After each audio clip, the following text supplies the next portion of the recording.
Good morning, my friends. How's everybody today? Living the dream.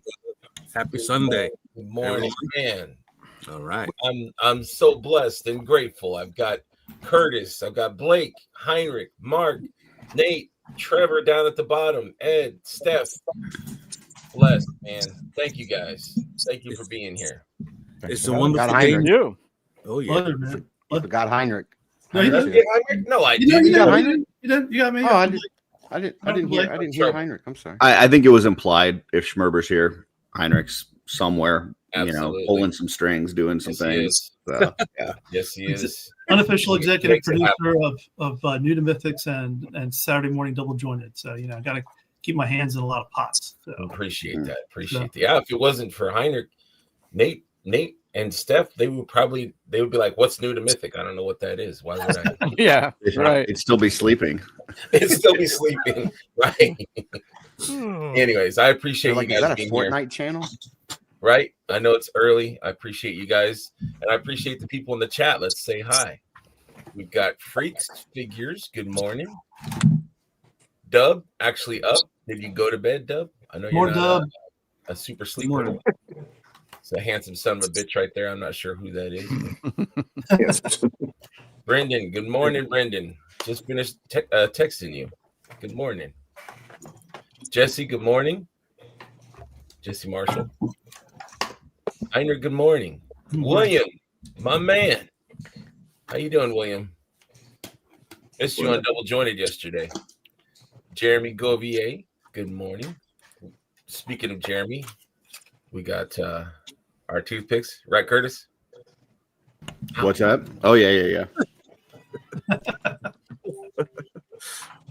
Got Brett. Morning, Brett. I will see you tomorrow, buddy. I can't wait. Terrence, I will see you on Tuesday, the official, unofficial sweet day. Sweegalicious. Good morning, Jen. Curtis. James Studio Sasamudio. Oh. He wouldn't know what to do. Smudio wouldn't know what to do if he wasn't sung to by you every time. Good morning, Rick. Jordan, good morning. Awesome show last night, sir. Good seeing Ricky. Articulated Times, what's up, man? Morning, Steve. Good morning, Steve. Dub is shouting out Steph. Is what's happening? What's happening? That's a full Too many gingers last in the night. morning. Yeah, man. It is full screen. We got some celebrities in here. Stacy Lynn. Congrats to Zane yesterday, man. Zane killed it. I hear he punched a hole right in the guy's chest and pulled out his heart. That's what I heard. You might have been watching Temple of Doom. Maybe. It'll still be. Alima. Yeah. Then he put it back in and he did the Miyagi and made it all good. So that's what I heard. It's off. I have no idea what we're talking about anymore. We're already off the rails. Let's go with it, Mark. We're just here to keep everyone safe. Absolutely. What a great group of people. I agree. I agree. Got the Purple Hearts. My dog's got gas. Okay, why don't you sit down? I know. Okay. Always blaming it on the dog. I got gas. Let me sit in your lap. Okay. Morning, Jits. Good morning, J Mac. What up, J Mac? I think the dog just crapped my pants. Right. Oh no. Yeah. Charlie Squared. Good morning. Brett, way too many angry gingers, Trevor. Too many. Yeah. Right. That might be a reference to last night, maybe? I don't know. Yeah. Doing so. But it's okay because Israel Ramirez, he knows a few gingers, so it's okay. Yeah. Some of his best friends are gingers. Some of his best friends are gingers. Yeah. His cousin apparently is a Mexican ginger, which apparently is very rare. I was like, oh, is you're digging yourself a hole, buddy. No one dies on Curtis's watch. Hey, I like that shirt, Curtis. I just noticed that. Yeah, I wore it before I realized Heinrich was matching me. So I was gonna put mine on too. Oh, I would have kind of feel cozy. Guys, You guys Cabal. too much. Then you could have put us in a row and made like a I would have done tic-tac-toe that. or Yeah, something. I would have keep trying to Yeah. best friend Rubik's cousin. cube. Tic tac toe. Yeah. Morning, Jordan. Frozen. All right. So we had the armory drop Boom. Wednesday. These are the pre-builds. I know a lot of you guys that have shows have probably talked about this, but Yeah, I'm already over this. So you're right. I want to know what's next year's. Next. Over it already. Dwarves confirmed. Dwarves confirmed. So what's you guys' overall thoughts? Curtis, you're next. So go ahead. What's your thoughts on this?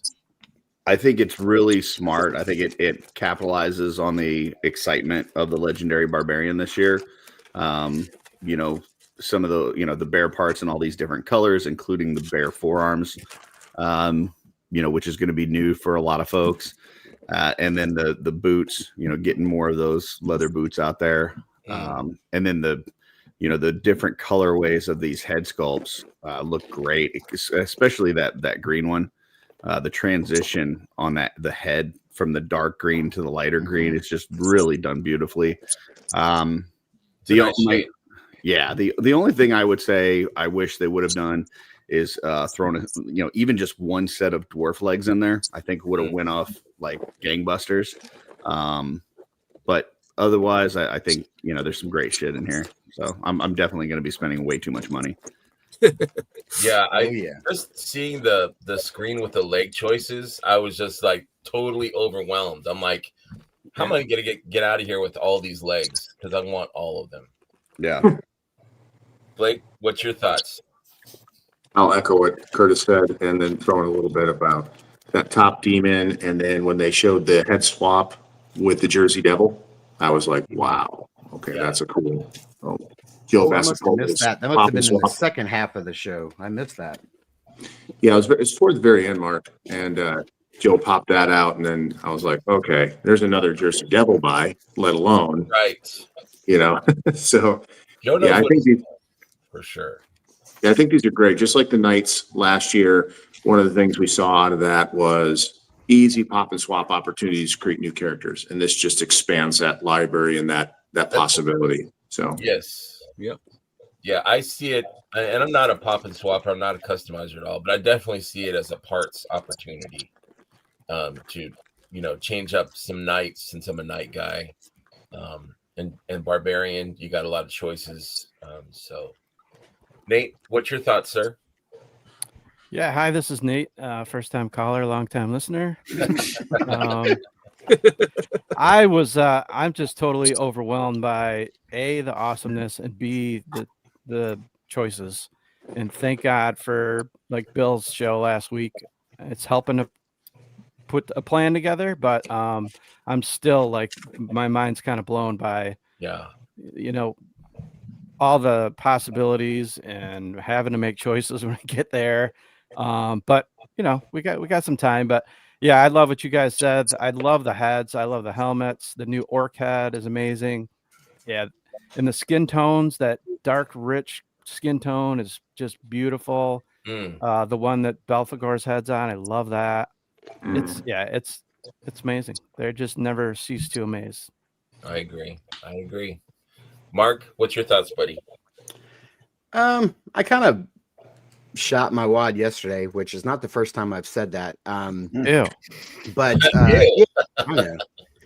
This week. But no, I'm gonna reiterate what I said, is that I loved the Knights the first year, but there was very little like character to them because they were all nameless faceless knights hidden behind a helmet. And I love that. I mean, that they're bringing in some character stuff here, so we can see the faces. I think that just adds so much. Yeah, I'm totally in love with this. Like, I'm more excited for these than the Knights, and I was super excited for the Knights. I love that the green guy, like that, like Curtis was talking about. The shading on there is just incredible. Yeah, they're so fantastic. I love them. If I had been in there, in the Four Horsemen studio, given my opinion, I think I might have, opted to trade out maybe the regular flesh skin tone color on that Magnus head body, maybe for something else, maybe a yellow or a blue or a purple. I think I might have. How dare you, sir? I'm sorry, because I kind of feel like we have something very similar to that, but I love this. I think this is fantastic. I love all the heads in these new colorways, and man, yeah, I'm starting to put my plan together of trying to avoid pre-built parts, so that I can pick them up later and then focus on other parts that are exclusive to the show. So yeah, this is fantastic. I'm down for it. Yeah, I think a lot of people are going to be strategic. Hopefully Kirby, I think he said he is working on the new version to help. Of the builder. Yeah. What are you laughing at, Curtis? Brett, I got 32 flesh bag bodies yeah. for sale or trade. He has no use for that. Hashtag flesh bag. And then they asked 2 comments later, what is anal G? I know. I was gonna say that, but I'll leave it to the chat. Yeah, I agree with you, Mark, and I think Jeremy said the same thing too about it being like a personal, about it, having faces behind the masks. So I think the one kind of negative with that though is the knights last year, because they were knights and they were all covered. You could go into that room at Legion's Con and pick up any painted head from anybody and pop it on there, and it would look perfect. These you're either going to have some sort of helmeted head, or you're going to have to kind of fall into a paint match. So it's not as I guess user friendly as the ones last year to like coincide with the vendors in the room. They're amazing though. They're fantastic. Last year it just felt like it worked real well together, that you could just grab that body, immediately go in that room and pick up anything from anybody.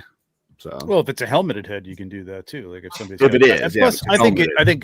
a little, I don't know. It's not a little late. I know people are still working on stuff, but like, and I don't know. Everybody's not, Dennis Derby, who's going to be sitting there painting up based on color matches. But I think you could easily match the white, vampire look, the red, they're kind of basics. Red look. The green might be tough because I don't think we've seen that before. That exact color, it's a little. I think the front it matches a lot of the orcs. It's just the black, doesn't it? Maybe I don't know. Maybe it is. Maybe it's just the shading on. Yeah, that's what I was going to say. Is that some customizers still have about a month or so to like get their no pressure. No pressure. Yeah, I'm saying have a few ready to for these things is a great idea. You could. It's not an easy thing. The good thing about last year's was you didn't have to prepare though. You pretty much you grab any head from any rack. So I think Christopher Owen is already working on parts for these guys, so I'm excited about that. I know a lot of people who do the red Fury heads though, and that should be pretty close. If they're not, a little bit of a red dry brush on top of it'll do that. Right. Sure. What's your thoughts, Heinrich? I tell you what, I appreciate the Horsemen putting out the pre-builds ahead of time, because I think that's going to help us a lot. Like you guys were talking about I think the helmet selections were great. Now I don't know if you have the slide for that, but like for me, the 2 bottom rows, the Spartan head and the Marley head are fantastic. The other 2 are just the kind of the generics. I do appreciate the new paint apps on it, because it does make them look a little different. But I'm definitely leaning towards the Spartan and the Marley head, because I think the paint apps to that can work on most of them. Like you could pick up any of them and just kind of slap that Marley head on it. Pretty sure it's called a GIMP mask. So okay, we'll go with that. I do agree a little bit that with Curtis that it is going to be a little bit challenging to necessarily pick up a non-helmeted head to stick on there. But I guess it also gives you the option too, as maybe that's going to be an Art by Ackerman special where he's going to say, hey, look, here's these heads I picked up at Legion's Con, and you can paint them up this way to put on your stuff. I am absolutely going to have the most difficult time selecting the armor, because I was looking at Dorklayer's episode, and I was watching, of course, Double Jointed yesterday, and then I was looking at it online afterwards, and like there are 12 sets of armor that I want because I could see potentials. I love the color, the shading.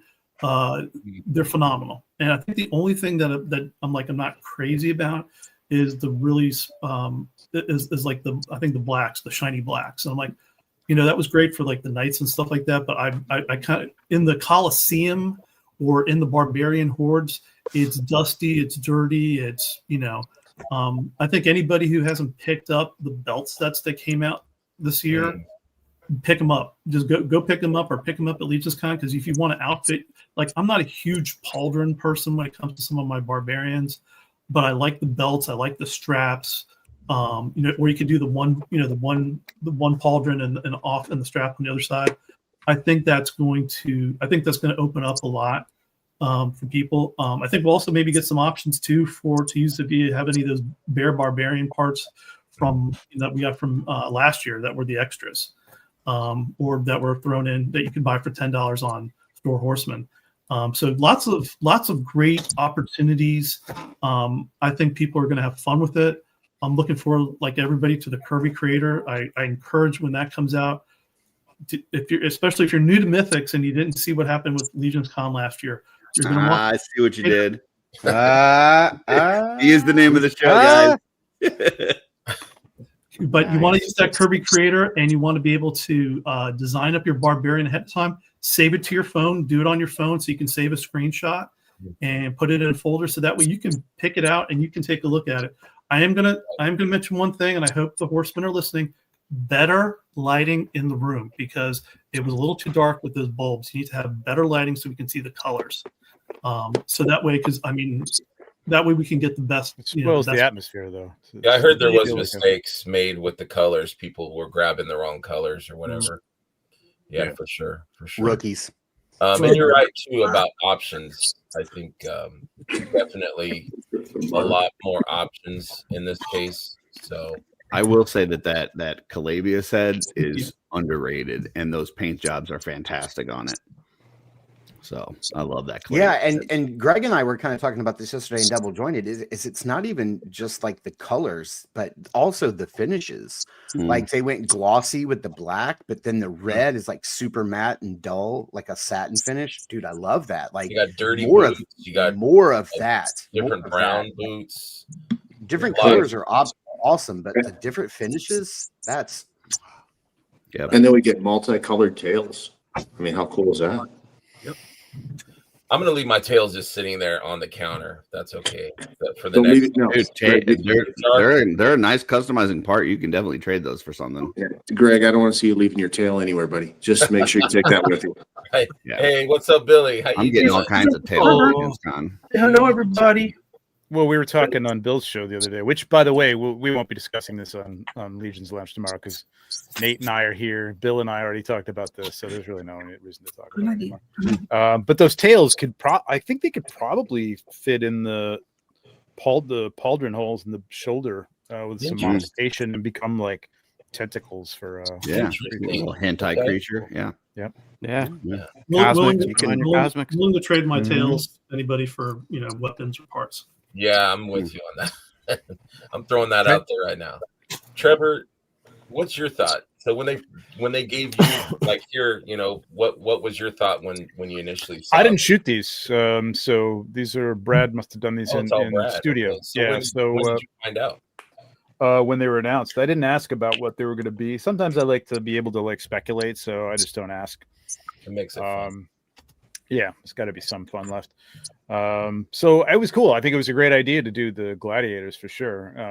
I was half expecting dwarfs, but this is cool. I mean, there's a lot of choices. It's going to be tough to get everything, but I will get everything somehow. But I dig it. I like it. Trevor, I have an idea for you. This is how you get everything. You go to the Four Horsemen, you're like, hey, I think each build should have its own picture. Right. For the next 26,000.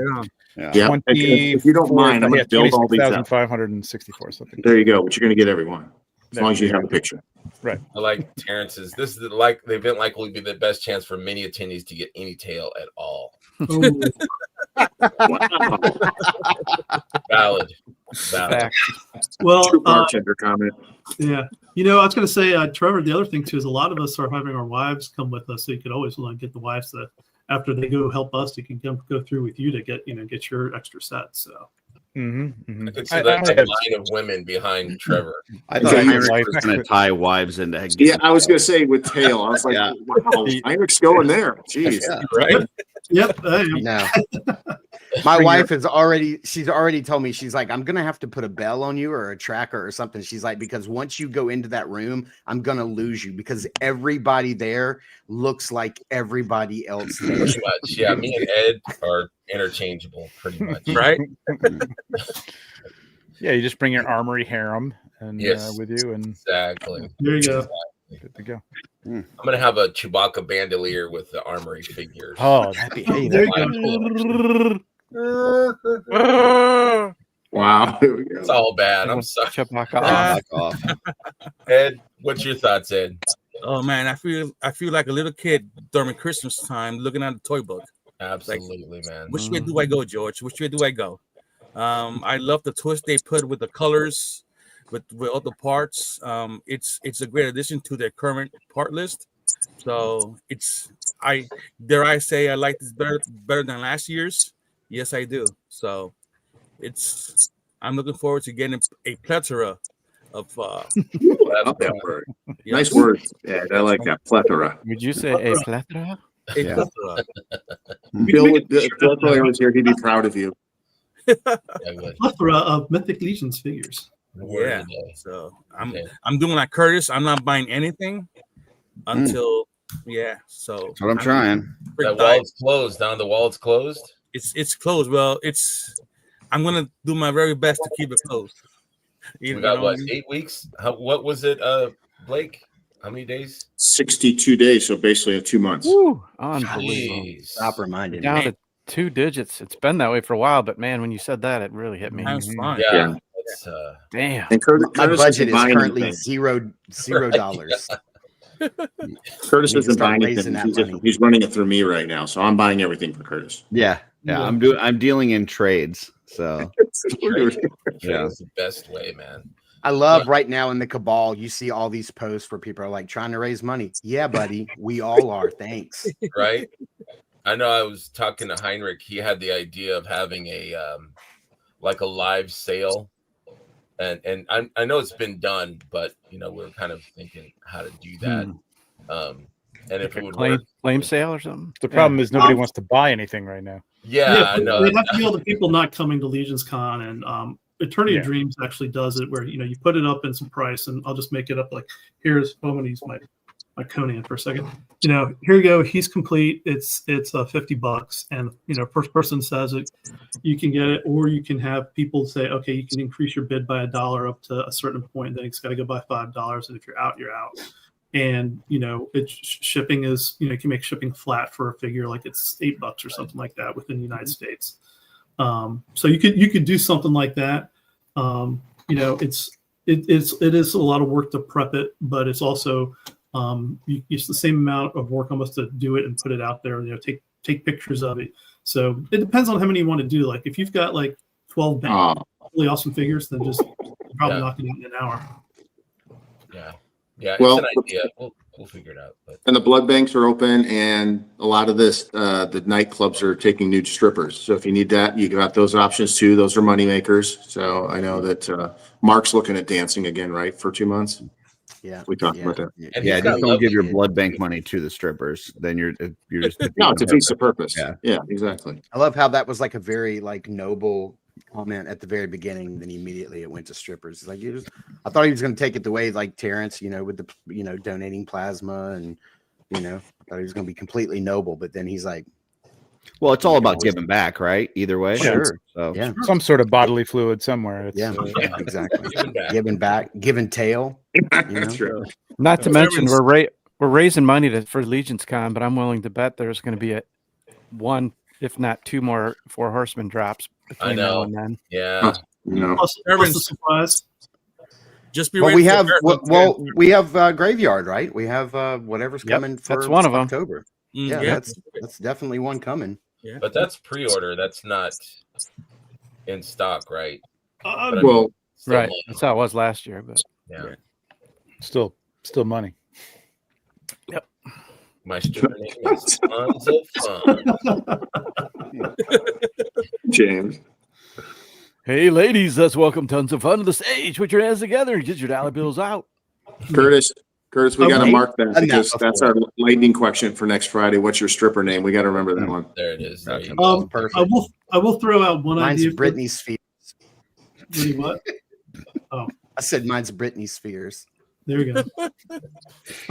If you belong to any of your local toy groups, that is a great way to offload any non-mythic stuff if they're not and nobody's collecting it. I did that last year, and I raised about $1,000 selling in my local toy group. So it was a lot of work. Not gonna lie, a lot of meetups at Target and Walmart and a few here, but I did have 2 guys that were buying for me that I have since enabled into Mythic Legions, and I'm going to be picking up some of the exclusives for them at Legions Con because they can't go. One's got a newborn, and then the other, he had told his wife he wanted to go to this convention, and she thought it was a local convention, so she's like, "Oh yeah, you can go."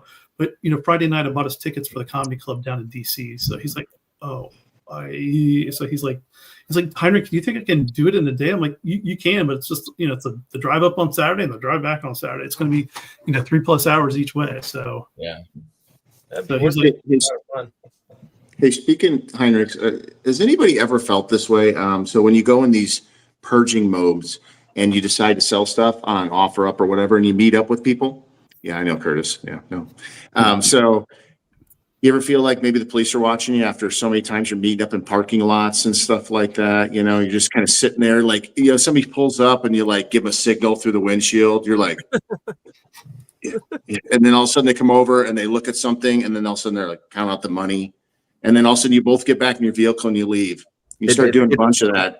It depends on if you're one of those people that's kind of The ashamed FBI will to be a follow toy you. collector and like you're kind of hiding the thing that you're sliding Put your to. hoodie No. on. Like if you just like pull out a big like Omega Supreme out of your back of your trunk, and then they're like, oh, he's just a fucking nerd. Right. Yeah. well, around Manassas, I wear my either Cabal hoodie or my Cabal t-shirt, and they think I'm part of a gang, so they kind of leave me alone. Well, gang cult. Yeah. Yeah, I guarantee somebody from my local Starbucks has probably called me in by now. I think this guy's distributing. Look, he's a bald guy, tattooed. I swear he just looked like he got out of prison. I don't know what he's doing out there, but he shows up in this really blingy Bronco, and then all of a sudden he's doing a deal and getting money. Oh, I could the headline's going to be police bust what they thought were toy traders when they found 17 kilos of coke hidden inside a Snake Mountain. Blake, I've definitely had that thought in my head once or Yeah, twice. I tell you. No, And they're you're like, and we traced this back to Friday night videos, and it's called Blake's Money Shot. So we've definitely found apprehended the sick community member that we have now arrested.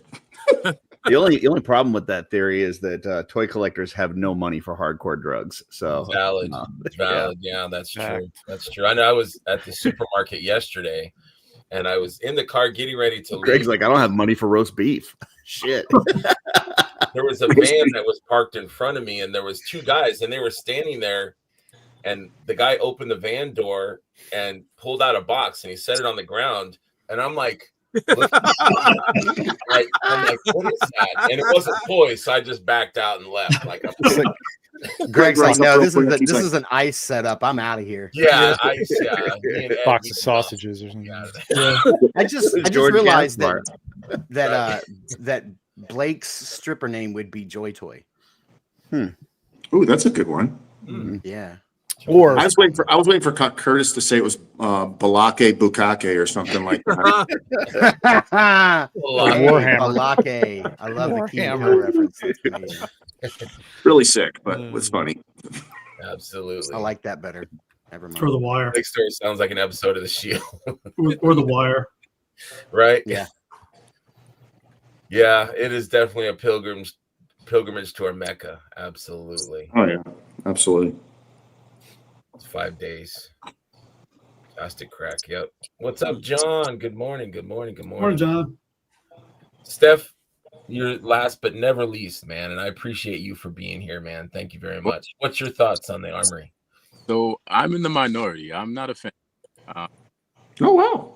They look really, really good, but I'm still stuck on the armory experience from last year.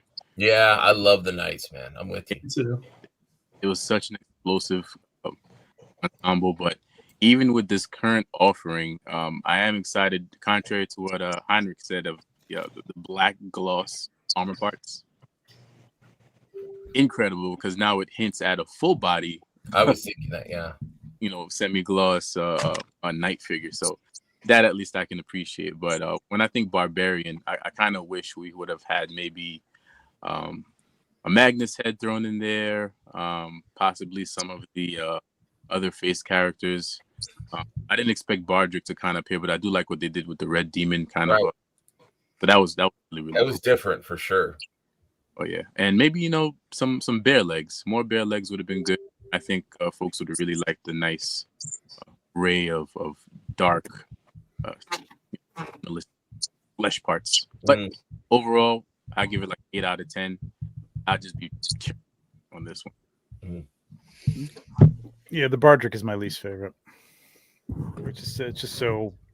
I don't know if it had something different. If it didn't have the crown or something, or he's a regal kind of character. So having him on a demonic level is kind of like. And it's nice when they pull out the old head sculpts like Urxa, this new explosive. It's nice to see them pulling out some older head sculpts and using them for new things or repurposing. Makes it fun. Absolutely. But I'm with you. I liked all the legs, but the bare chest, I was kind of like, but it's gladiators. So what are you going to do? But I was just happy about all the legs because then I was telling Mark yesterday, then I can start swapping, silver knights or using my other knights or armory or whatever, using different knight pieces or because I love the paladin with the armor into the boot. I love that. So like that's a whole new option for our knights is to boot them up. Would have been cool too. The torso, the boiled leather torso with the square tiles. That would have looked real. Oh yeah. With just some bare legs, bare arms, kind of like Belmont kind of a feel to it. That would have been real nice. But overall, I think it's great both parts. So we can always mix and match where we find parts most content. But overall, great offering. It'll just leave more money for me to go and buy the the exclusive set. Yeah, no kidding. There's like 6 to 8 buys right there. Easy. Not to mention, there's another one of those to be announced, right? Yep. So is that a for sure that there will be another exclusive? Because he said that this one was for all the days of the show. I think it's the Nate and Trevor 2-pack tribute. It only comes with one head. Yeah, because its head's interchangeable. So yeah. Less to paint. Well, I think maybe what he was talking about was I've never heard that before. Have you know? It's a new one, yeah. New material. I think what he was talking about was the exclusive, like the secret show reveal is another buy, right? Like, I mean, we don't know what that's going to be. That'll like the Valiant Knight or the Ninian Guard, like that could be. But is anything promised? Like they've never guaranteed that was going to be. Because it started with Valiant, right? Valiant Knight was the first, and then Ninian. Right. But I mean, it's not like a promise or a guarantee. It's not promised, but I mean, I think it's a safe bet. Like if you're trying to budget and you're trying to plan, like I would budget another $45 for a surprise. If I heard correctly, we got the Crossroads figures, right? But that was a day one. He rolled it out as a day one. Do we still have a day two? I know they're going to be available on both days, but I think that's what they said, right? Yeah. Trevor blinked twice, so that means yes. Yeah, everyone stared at Trevor. You know what? Who knows? Last year, I remember going around. I came in just after G-Con ended, and Joe and the other guys were putting the displays together outside. So we ran upstairs, threw my bags up. My wife wanted to take a nap, and I came downstairs. Curtis gave me a big bear hug, and then started looking at stuff. And so I got pictures of the display because you guys who were there got to see the figures live, and I hadn't. And I was going around the display. In the back, there was this little cave, and there's the Ninian just sitting there. So I was like, oh, that's what he's going to be. So, yeah, we'll see. I mean, the Horsemen have been doing great with surprises for us. So, definitely looking forward to seeing what we can be surprised with this year. I think they're going to drop Otho at Legion's Con. That's what I agree. I think it'll be available afterwards, for pre-order and stuff like that. But I think they're going to drop it as a table drop. So, that's a guaranteed sell. We've had that conversation before. That's a guarantee. There's nobody here that's not going to buy an Otho. And imagine the hype that goes through that room. Yeah. To me, I could buy that, but to me, that's also a weird way to bring out the first. In that, what did they call that again? The Legacy series. To me, it seems like that deserves more of its own thing as opposed to a surprise. Here it is at Legion's Con. The legacy that would be the Legion's Con, and they dropped the first legacy surprise. If you look at it both ways, Yeah, true. I would be happy either with that Otho being the table drop surprise figure, whatever, or I would be super happy if it would be the Paladin, the RPG. I'm really hoping that's on sale there. Or the female barbarian. The Paladin, I think they confirmed the Paladin will not be there. I'm sure some vendor will have it for it's ridiculous money. Yeah. They hold their exclusively being held for the tabletop game rollout. Oh, from the SDCC one. Yeah. I'm pretty sure he confirmed that in the conversation with Eric. Oh, okay. He said, don't worry, there's a lot of them. So we will have an opportunity, I think, in February. I think you said February, beginning of the year. When the tabletop game does. So I just looked this up too. In the post that showed all of David Williams' artwork for the Tale of the Crossroads figures, the post says the 4 keepers of this mystical crossroads at the center of one of this year's Legion's Con figure sets. Yeah, I'm telling you, there's a day 2. Okay. And I wasn't disputing. I just didn't know if he had even said that there was, but so he's kind of being. You think it'll be a cosmic drop? You think it'll have anything to do with cosmic? If there's a second figure, or? I mean, if they go off tradition, potentially, yes, that sounds like a good idea, but cosmic's been pretty quiet, so I don't know if something's coming or if it's just a little bit what we talked about on Let's Go Off World with the whole, just seeing where Cosmic goes once Ox Crew 1 is in everyone's hands. Yeah. I personally I know we're going to get to this, but I personally like the Cosmic line. So, I love the new Cosmic coming is awesome for sure. So by now, everyone mostly, I think, or they've shipped. Ooh, I could talk about this. I think everyone, everyone. Hi. He's been took a little nap there for a while. Everyone, I believe, that has bought them or wanted them has them in hand. What's you guys' thoughts on the Silver Knight? Curtis, you're up. I don't have mine in hand. Oh, you bastard! I think that they're going to be great with soft goods. That's what I think. I think I've already seen some people use some Max Bird and some Kai Labs, and they look fantastic. So I dig them, man. I like them.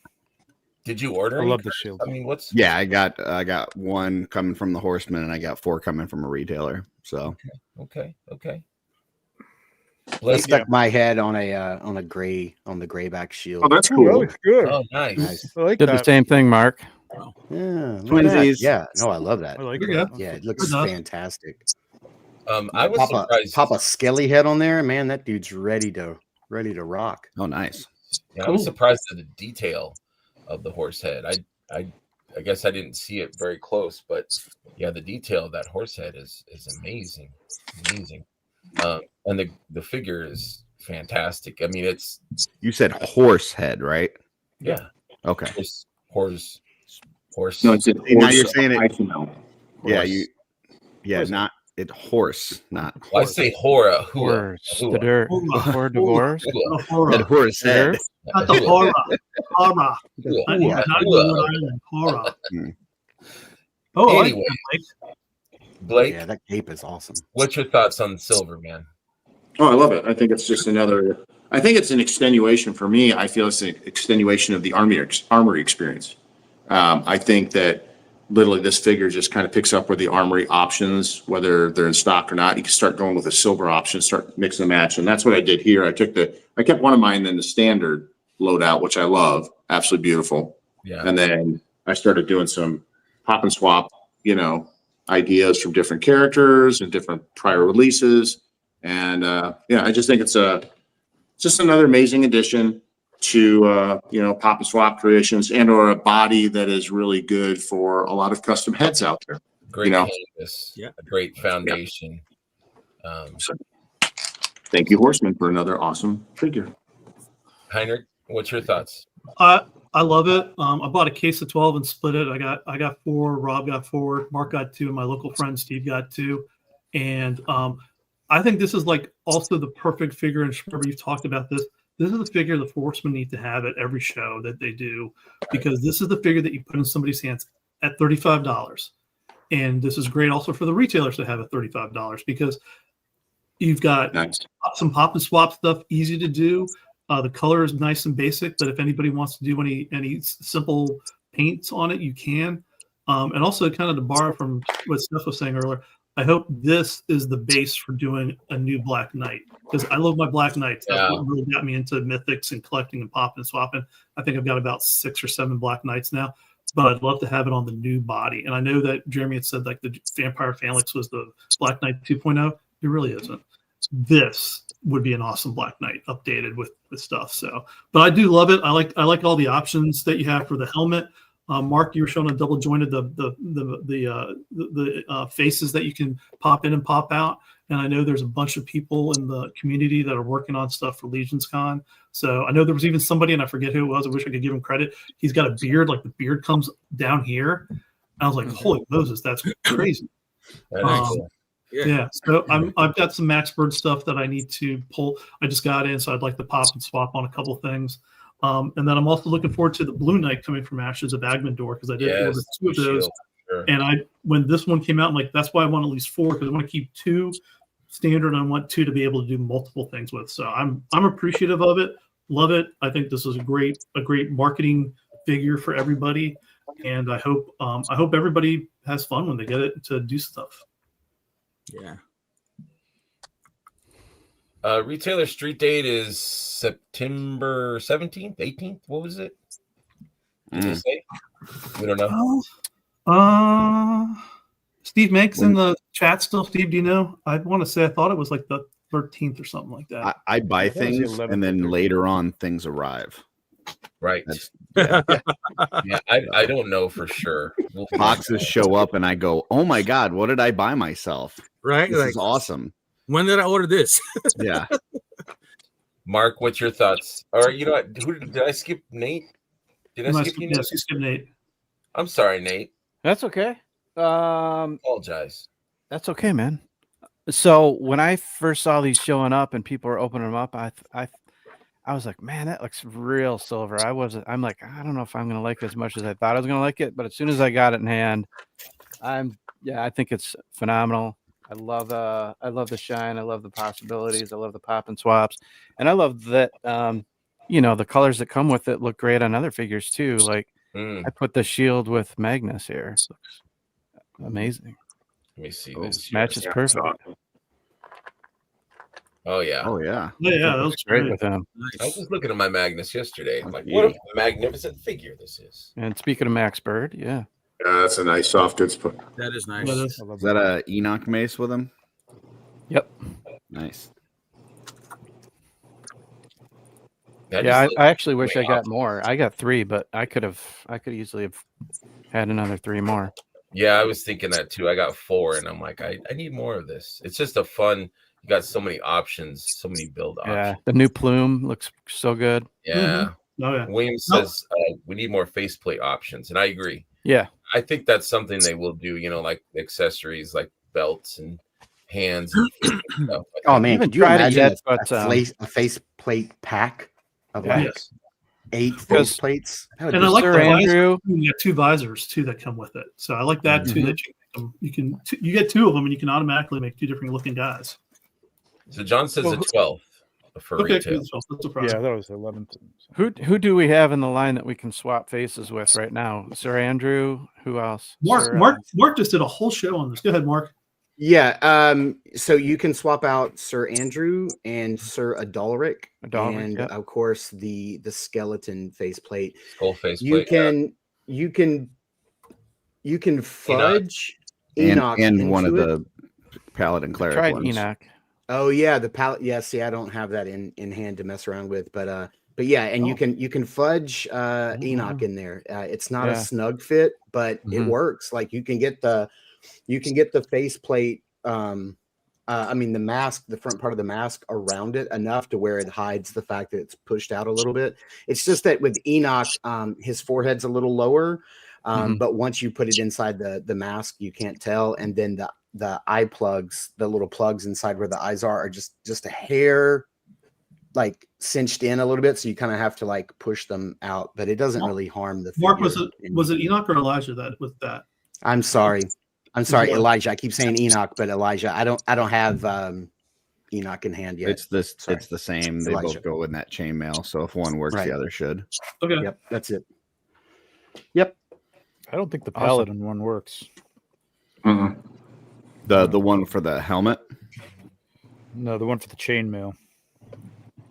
Because he's got it's not a snug fit. No, not the chainmail one. The other one. Yeah, I'm sure that does.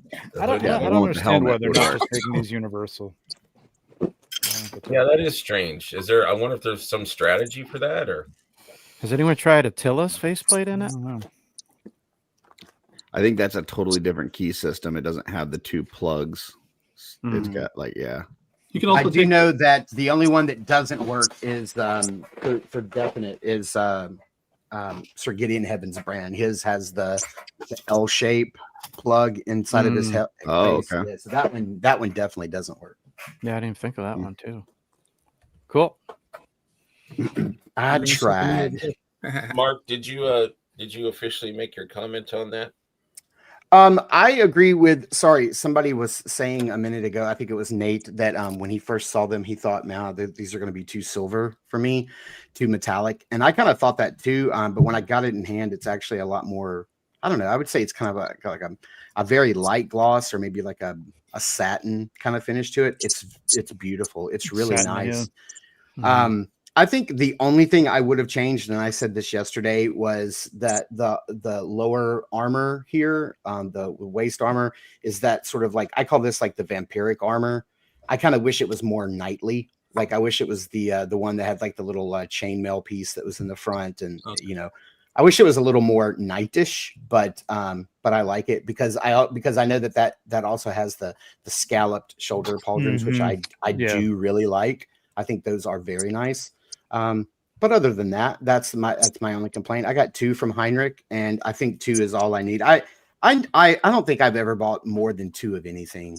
I'm not into army building, cute. And yeah, I know, right? I like all the options. That's adorable. Yeah, but I agree with everybody's sentiment. $35.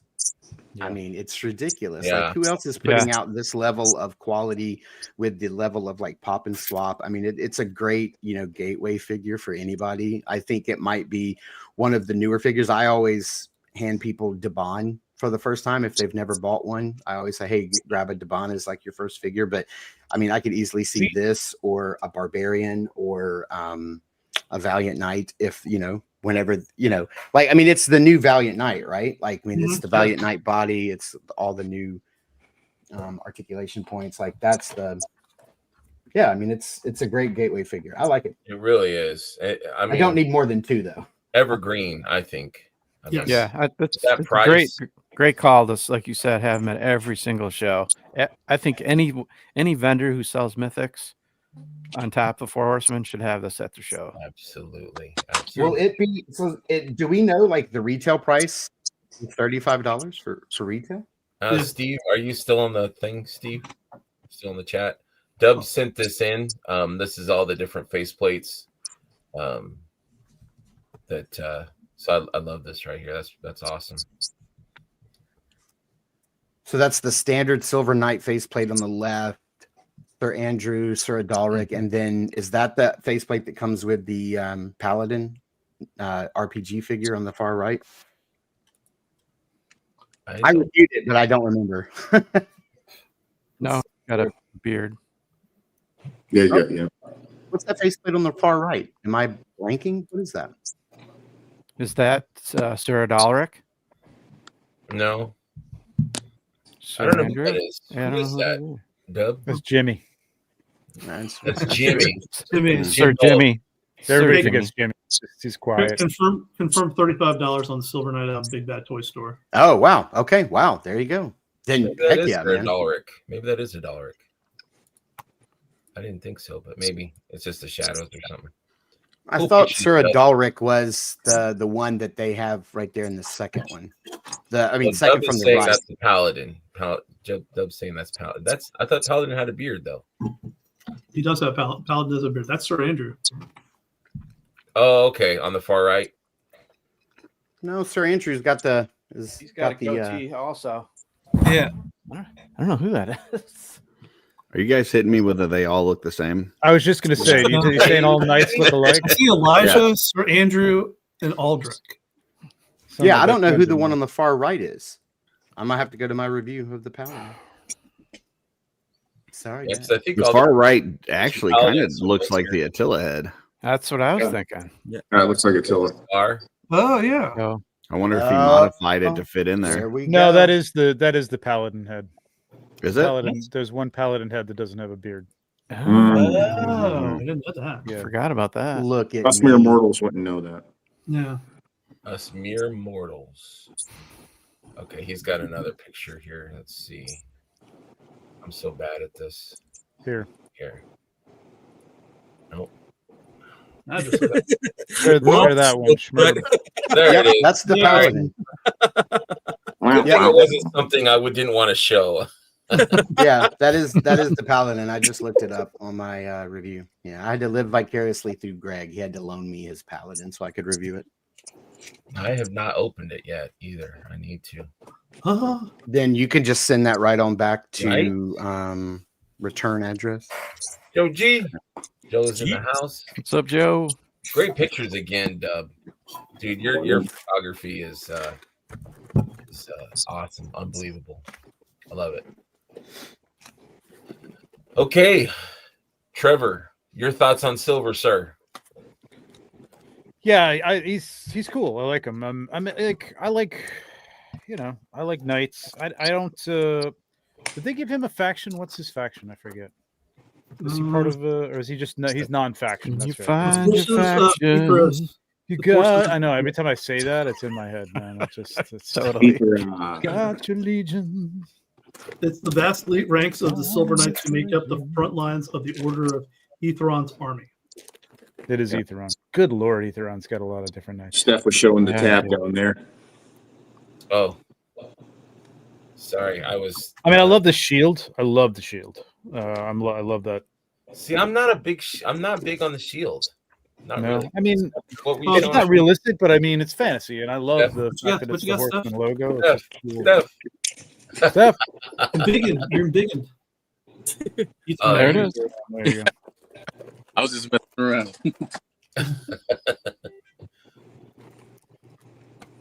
What were we, Trevor? Yeah, I like them. I think Curtis. I think to build them with some soft goods or something to make them sort of just a little different. I mean, it's a great figure. I mean, it's a Valiant Knight. You know, I mean, it's a great figure to play with. It's awesome. For anybody that doesn't like the shields, I know I've seen. I think it was Dub3 that took the emblem off of there and like put it on a pillar from Carver Customs, and it looks fantastic. Yep. So, wall art would be great. Yeah, I want some more just for that reason.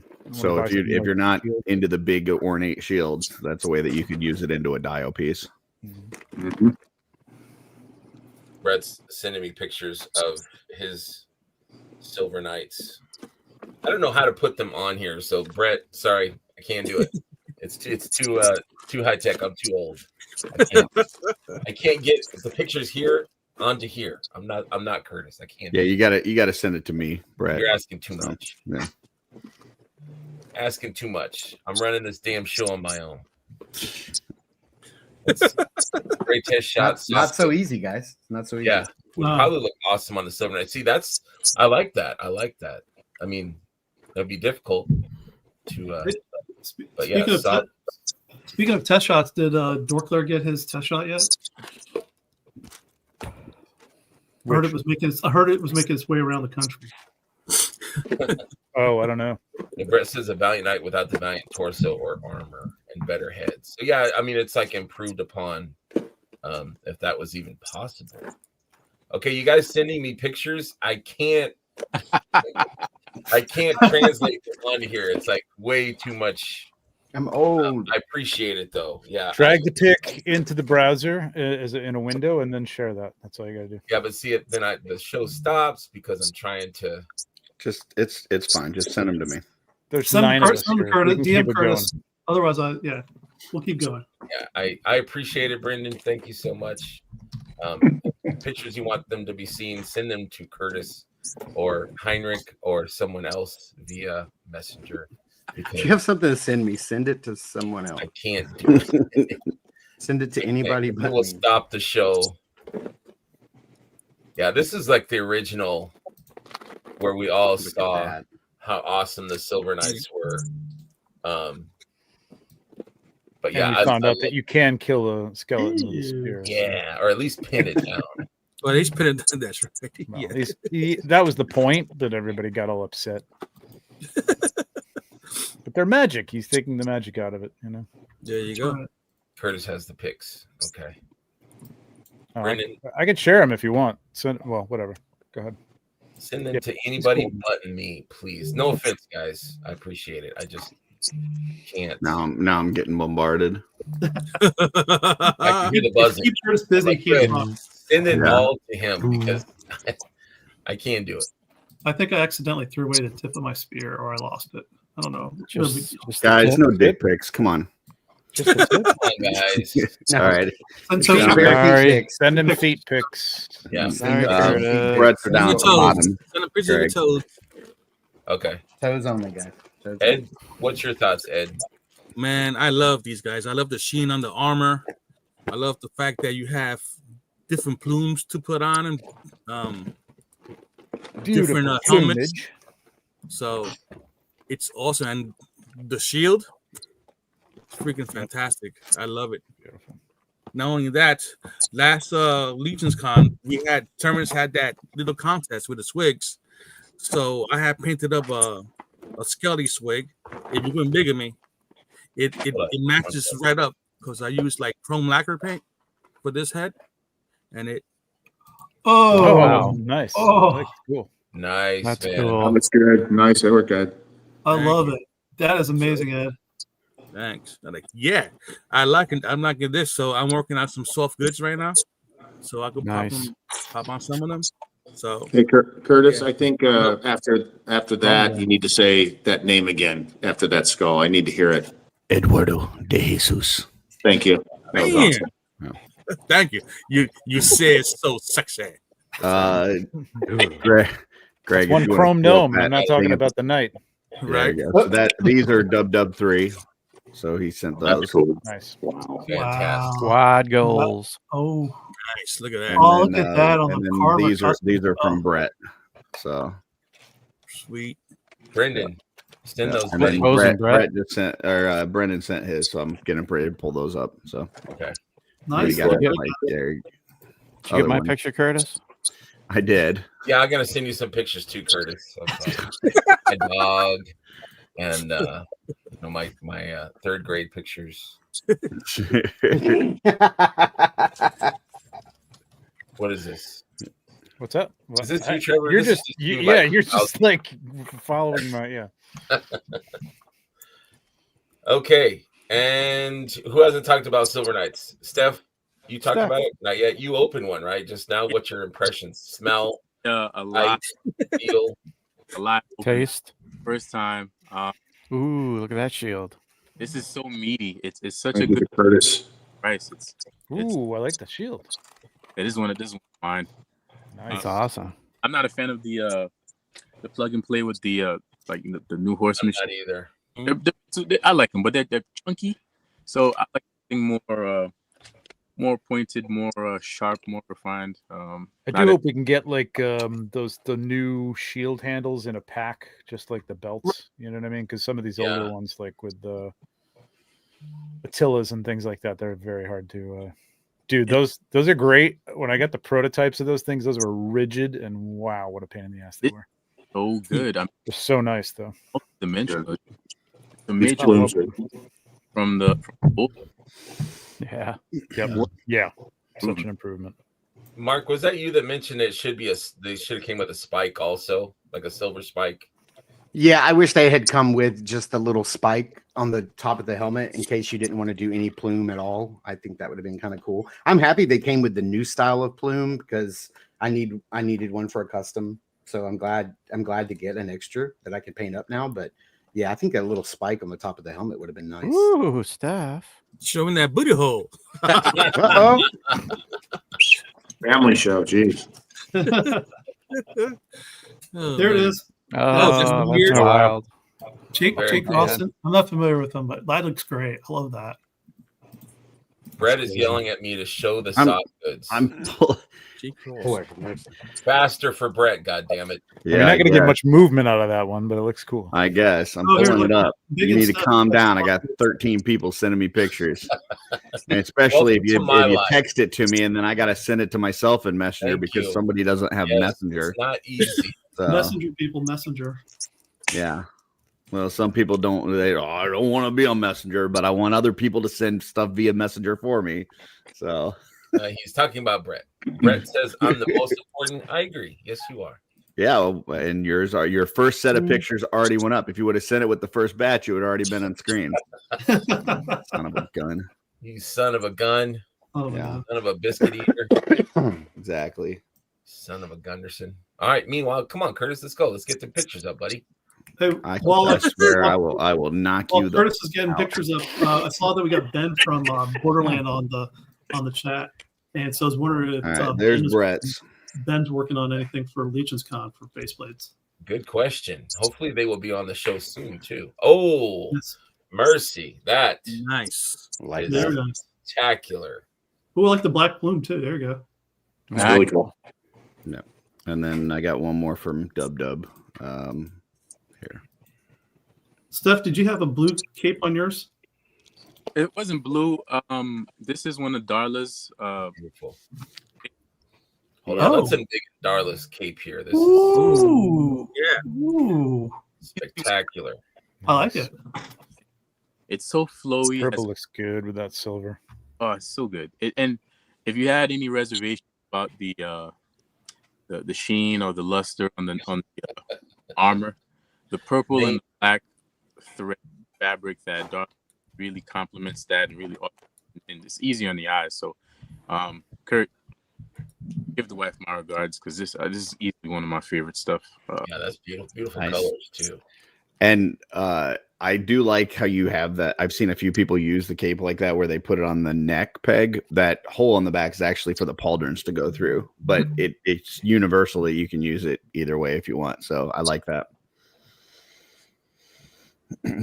Looks right. Outstanding. Yeah, soft goods really punch up a figure for sure. Yeah, I got some Maxburg ones I need to put on there. They came in this weekend. It's like, okay, great. So Joe. What? Joe wrote, I wanted some Darla case, but Curtis said no. Oh. No, wow. I said that she can only do it for 2 cons a year. That's all she can keep up with the demand for. So you got to go to one of those 2 cons. I can't wait for MuskyCon, man. MuskyCon was a blast. MuskyCon. That was so much fun. Musky. No, it's not Musky. It's Musky Con. Musky. Yes, it's in Like Muskegon, Michigan. Muskegon. These are my children. Adorable. Yeah, we're just randomly sending pictures now. Thanks to Nate. We're sending pictures of Text all pictures to Curtis. Just be careful what you click on. Yes, absolutely. Absolutely. Do we need to get back on your list, Schmerber? Yes, we are definitely. Just what's it? Darla is so great. Yes, she is. Get back to work, Greg. Back to it. Curtis the Cape Blocker. Yeah, Dub just sent me another picture with the Paladin that looks great. Fantastic. I just had a friend, in case anybody has kids or friends that like Pokemon cards. Costco just got a drop in. He just messaged me. He's like, "Can you run to Costco today? I'd be forever grateful." I'm like, "Dude, I'm on new to Mythics today, and then I got football. So no, I'm not." That's right. Know your place. I'm not going to Costco today. No, it's not happening. You know something I just noticed with the Silver Knight. I mean, not that it's a big deal. I typically throw these things away, but it looks like the back adapters are silver as well. They have a nice little silver sheen to them, as opposed to being like a dark gray. I got a set of clear Hagnon ones if you're interested in that kind of thing. No, I throw them in the trash can now. I have too many. So I must have lost that back because I don't have that either. Any more thoughts on silver? Everyone, get your Silver Knights. They're fantastic. Get multiple. That's great. I got 6 of them. I think I need at least 6 more. I don't know. I should look. And I'm sure they'll be at the Legion's Con table along with other things. Ed must not be married. Hopefully the book. I got one last thing. And the BS chamber. My wife was a little upset when she heard I ordered 12. I'm like, but I said I'm not keeping all 12. Okay, I'm not keeping all 12. It's like 4 for me, 4 for Rob, 2 for Mark, 2 for Steve. It's all got dissipated. There you go.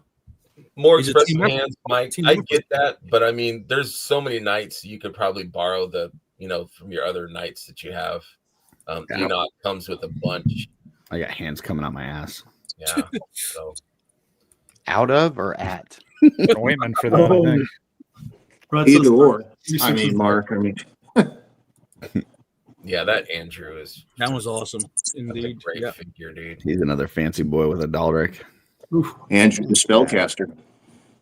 I'm Pyromancer. giving you kudos for getting the cape and the pauldrons on at the same time. That's dude, it's a daily struggle, man. Yeah. I'm gonna start a support group. I'm like one or the other. I did no cape. With 4 Horsemen soft goods support group. Yeah, I was trying to the Sir Andrew Pauldron and Cape support group specifically for Sir Andrew. I just got a Red Death and I don't know how to put this on. I got Necronominus. How does this work? Because there's no We've all instruction. been there. There's no We've all been there instruction. before. Sir, we need you to step away from the edge of the ledge. I used Trevor's to figure out how to do it. Heinrich for Necro's cape and the little scarf thing. I'm like, I don't know how to put this on. So I have to take some pictures and video for Terrence because Terrence was having a tough time. Speaking of that, go ahead. Sorry, I was gonna say the first one took me about 15 minutes to get it right. The next one took me like 3 minutes because once you've done one, it's like okay, boom, boom, boom. Joe says I bought 12 myself. Brett is retiring. That is news. He let me know a few weeks ago. Congrats, man. Hey, nice. Big party at Brett's house. Bring figures. Yeah. If you thought it was hard to beat him at a con before, oh man, dude, you're never getting up before him now. Yeah, that's a full night. This is new career. Yep. Trevor, I don't know if I asked you this when we taped the show. When they send you the stuff, like, do you have to ask them, like, where does this go? Like, how do I? Sometimes, yeah, especially like, or what it is. Like sometimes with like the Egyptian gods and stuff like that, it's like, what is this thing? Like, where does this go? Like, because you can look up reference, but it's all kind of different. There's no like, guideline for what they have. So who do you ask when it comes to that? Sometimes Joe, sometimes Jeremy.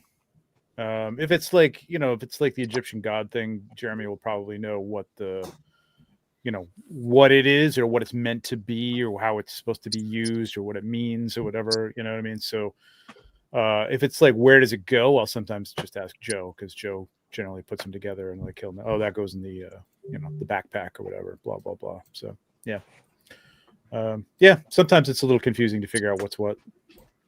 Do they kind of put it together like when they ship it to you, or no? It's generally because a lot of the stuff is fragile. It's all bundled up in its own bubble wrap, each part. So you unwrap it, and it's like it's fun. It's kind of fun. You know what I mean? It's like I don't know if I'd want to do every figure like that, but like it's kind of fun to just like, oh, what's this gonna? I mean, be? if you have some there, you can do it now. I can. Oh well, hang on. I'll you get if you want to. Smoothest way I've ever seen that app. Right? It's pretty smooth. This is from Joe Gonzalez. Nice. That's cool looking. Yeah, I bought that red one of this one a long time ago, and I never used it for anything. I like the silver and gold though. The silver one's awesome. Nice. That's cool. It's a good match. Yeah, Wow. it is. Damn it. He's running a big bad toy store right now. Let's go. Yeah. 5K, Trevor, 5K. They were all like half price. 5K, really? Yep, they were Really? clearing them out. Yep. Interesting. It was like the only Storm collectible stuff they had. They're clearing out. I think it's still there. Shh. Yeah, I thought about buying those a while ago. Yeah, no shit. There they are. Wow. Holy crap. Okay. So I wanted to Cart. talk about. Cart. Ooh, pink. Pink night would be nice. That'd be cool. Curtis, are you tuning out? No, I'm here. Okay. I want to talk about Cosmics. My personal, I thought they were cool when they came out. I bought a bunch, and then they kind of sat in boxes. So I kind of fell out of love with Cosmics. And like I see them in the store, and this is not like a negative. It's kind of negative. I mean, me, I'm just saying I'm just fucking with you. Thanks, man. I'm just wondering what people's thoughts are on Cosmic. I feel like they're getting better. But is Cosmic struggling, basically, would be my question.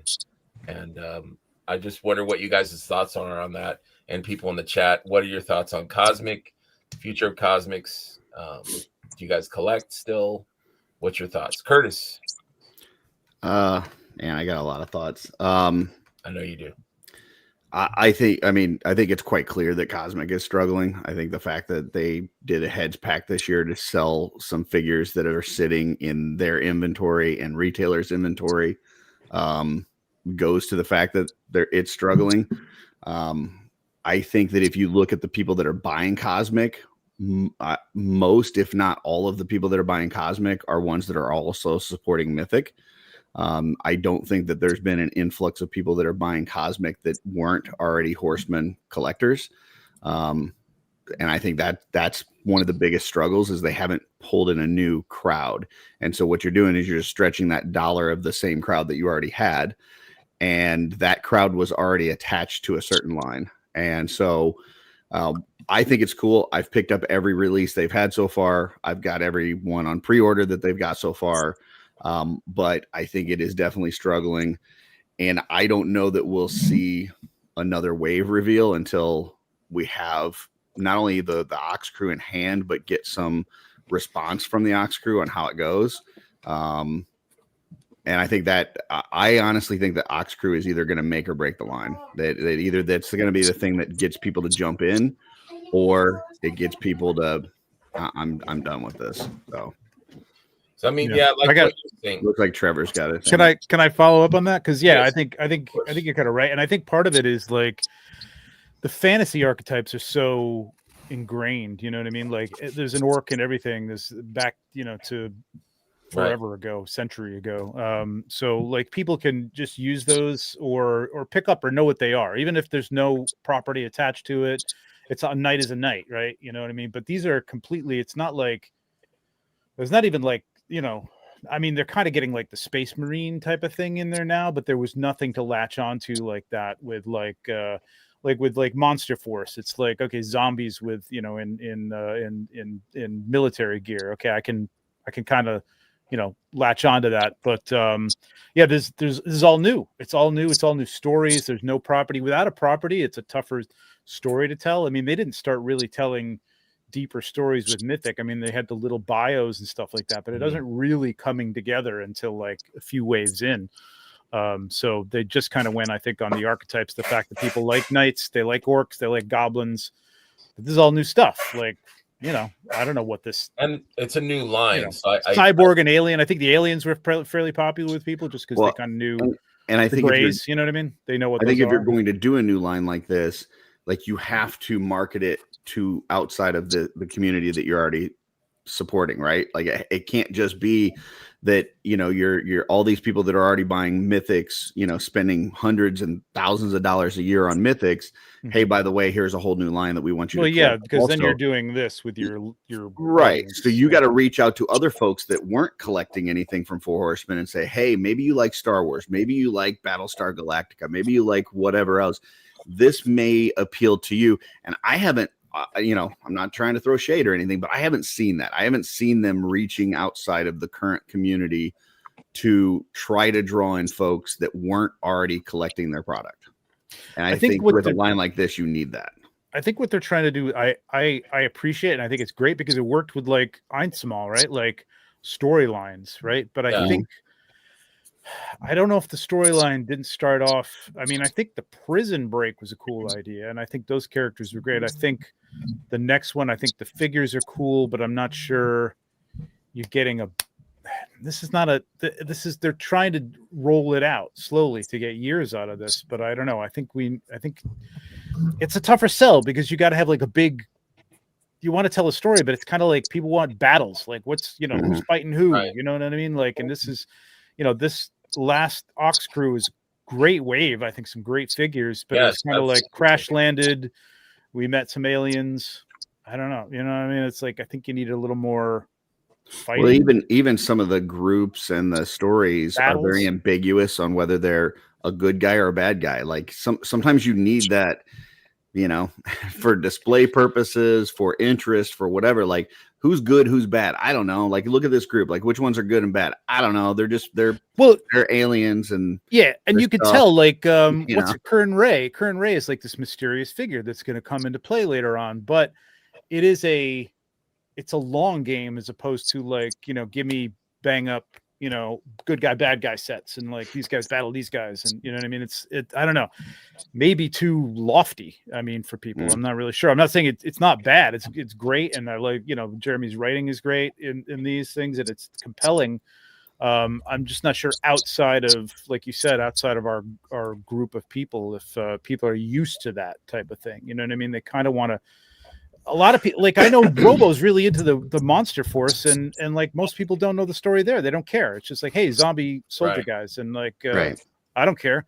I don't care what they are. I don't care that that some of these guys are with Dracula, some of these guys are with the kid, the whatchamacallit King. Yeah, like they don't care.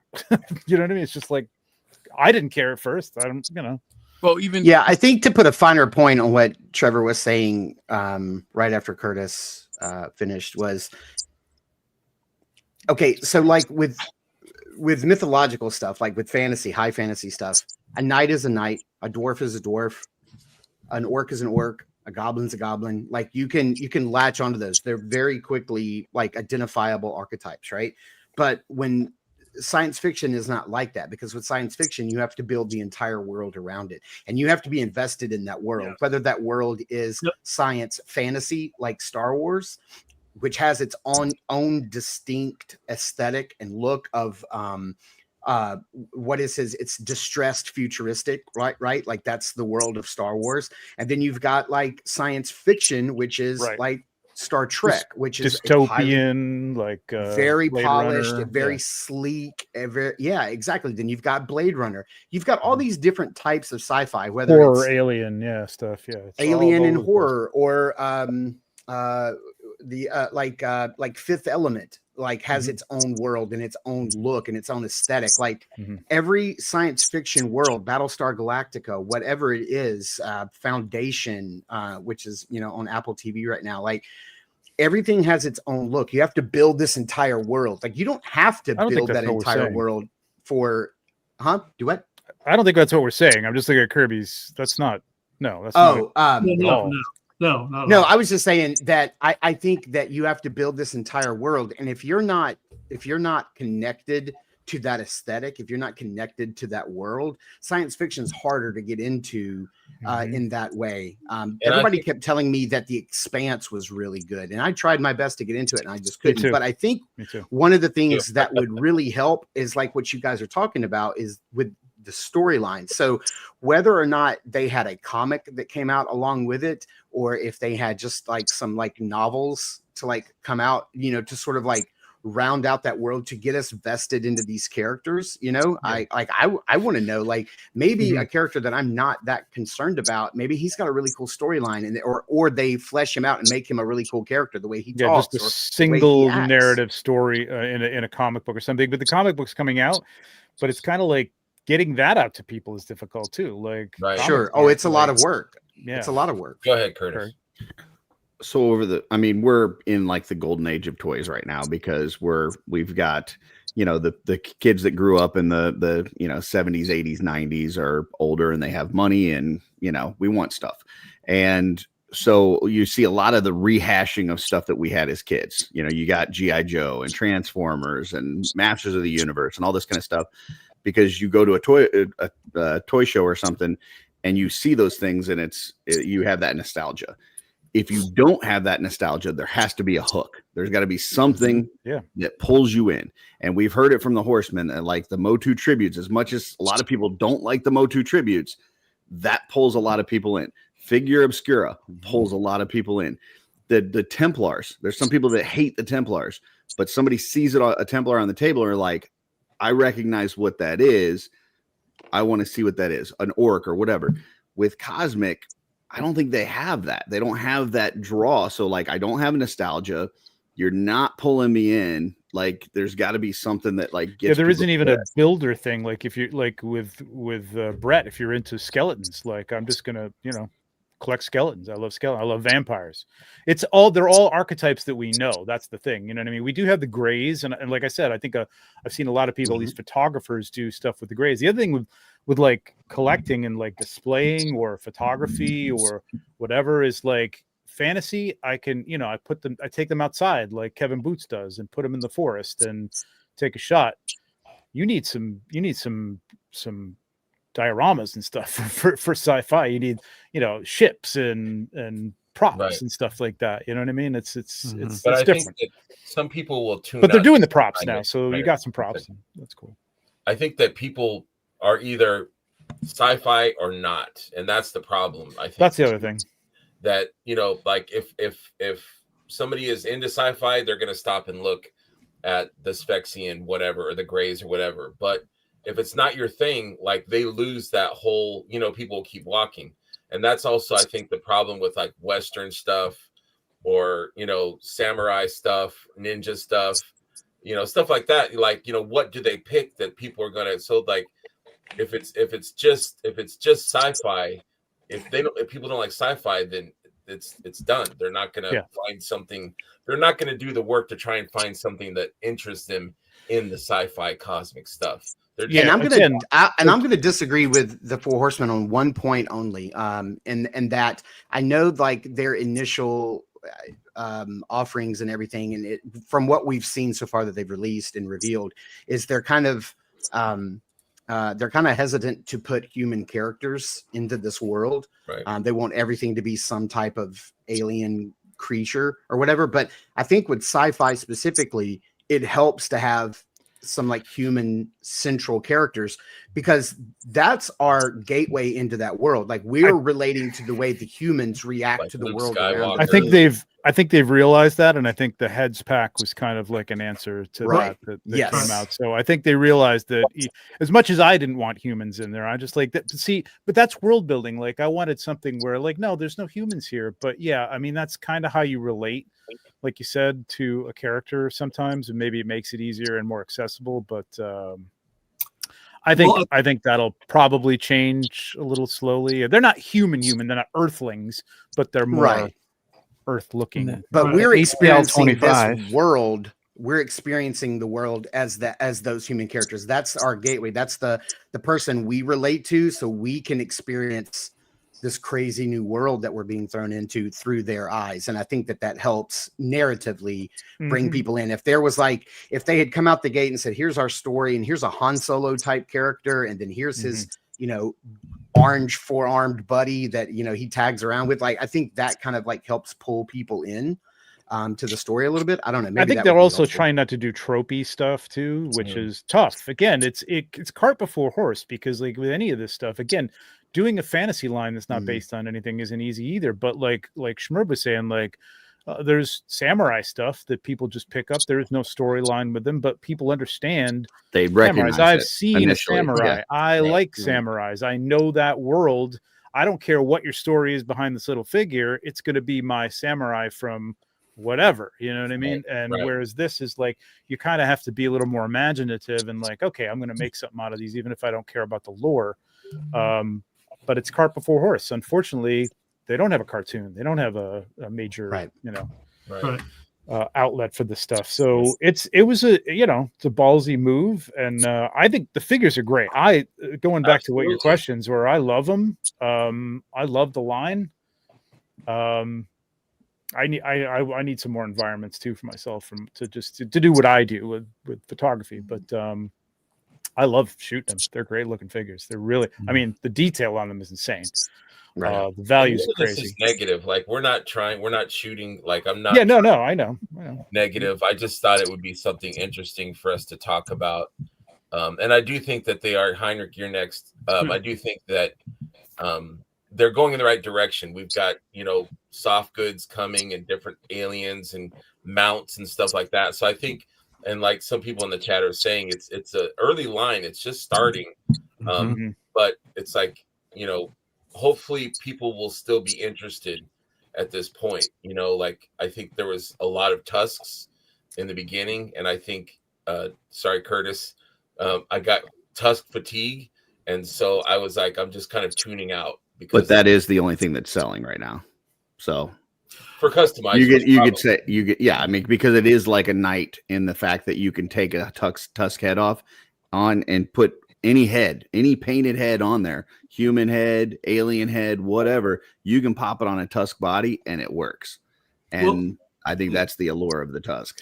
I think there was two. Here's my thing too. And again, I'm long-term science fiction guy. I'm a Star Wars fan, a little bit of Star Trek, but I even go back classically for myself into John Carter, Warlord of Mars, Alex Raymond's Flash Gordon. You're right. There needs to be, everybody's kind of touched on this. You need to have kind of a world building. You need to have the background artwork is important for what you're doing. And we don't have that. We don't have that hero or who's the villain. There's none of that storyline going on. The other thing too is you talked about tusk fatigue, Schmerber. I got to tell you this. For me, the tusk armor, I just don't care for it. I mean, I honestly just don't care for it. It doesn't do anything for me. I will say this, even though I don't own it, but I think the best thing that I saw come out of it was Fisher Rice. And when I saw Matt Stein painting up everything and doing all this cool stuff to match Fisher Rice, I was like, if that had been Cosmics from the beginning, I probably would be in. Well, and I didn't like all the stuff that was coming out there, and the colors were kind of off, and the bulky suits. I'm like, okay, it's like Iron Man rejects, and I just wasn't a fan of that. And I think they might have jumped in with too many of them. Right. Too many different, like almost if the tusk was more like, I'm still like on the fence about what the tusk is, but like, yeah, if they had done, I think to your point, Heinrich, if they had done like Fisher Rice as like a team, and then that was part of a wave, like, hey, this is the tusk, you know what I mean? Or if they're all white with maybe a little more detail, like the science officers, and they kind of had a stormtrooper feel, but you troop build them. But the fact that that's a science officer, I'm like, okay, I'm not really sure story-wise what to do with the science officer. I think fatigue can be whatever you want, but like, I think there might have been too many of those to begin with. And the other thing, I think fatigue is a big portion of, I think, the slowdown. Right, like for me personally, I do dig the aesthetic of this world. I'm not knocking it. I like the design of the alien characters, all the different races. I like the designs of the armor. I'm in. I dig it. But for me personally, there's just been too much similarity between the characters that have been released so far. I look at the ones that are on my shelf, and I have I don't like bugs. I don't like anything that's like bug related. So I haven't bought any of the Spexians. I don't like bug levels in video games. It's just like I'm not afraid of bugs. I'm the one who kills bugs in my house, but I'm not a big fan of like bug action figures, bug designs. And then like the science officers, like there's too many tusks for me. There's been too much reuse, which I know is a part of every toy line. I'm not knocking that. That's not what I'm saying. But I've grown a little tired of the same style of figures they keep putting out. That being said, I think what's coming is what is needed. Like I remember being at IshCon last year when this new wave was revealed, and I went up to Eric afterwards, and I was talking with Eric, and I said, "This is exactly what I've been waiting for." With I love this. I'm loving this. The soft goods, the color palette. I was like, to me, and I'm a designer. I love color. I love color. To me, there was too much color in this world. And I'm like, these more muted colors, you're bringing it down to more of a gritty sci-fi look. And maybe that's just because they're on this dusty, dirty planet. Like I want more of this. I think that's part of it though, because like I was kind of saying with the storyline, it's great that they're rolling out these storylines, and I'm sure it's going to culminate into something big. But I almost want to like live in like a Mad Max world for a while, and then maybe we can break out of that. But we've gone from here's one world. Here's another world. Here's another, and I'm like, what happened? And one more point I want to add to this. Set, you know what I mean? Like, what's going on with them? How do they fit in? And one more point that I want to add. I know why, but is I feel the same way right now with AWOC. All right, I love AWOC. I love them. All right, but their first like 2 or 3 waves that we have, I'm tired of those. Like we almost all of them have the exact same body parts, right? Almost all of them, whether it's ape or leopard or jaguar or whatever, it's the same buck, and they are just now on the cusp of getting the bigger bodies, the brawler bodies, the speedster bodies, the female, the lizards.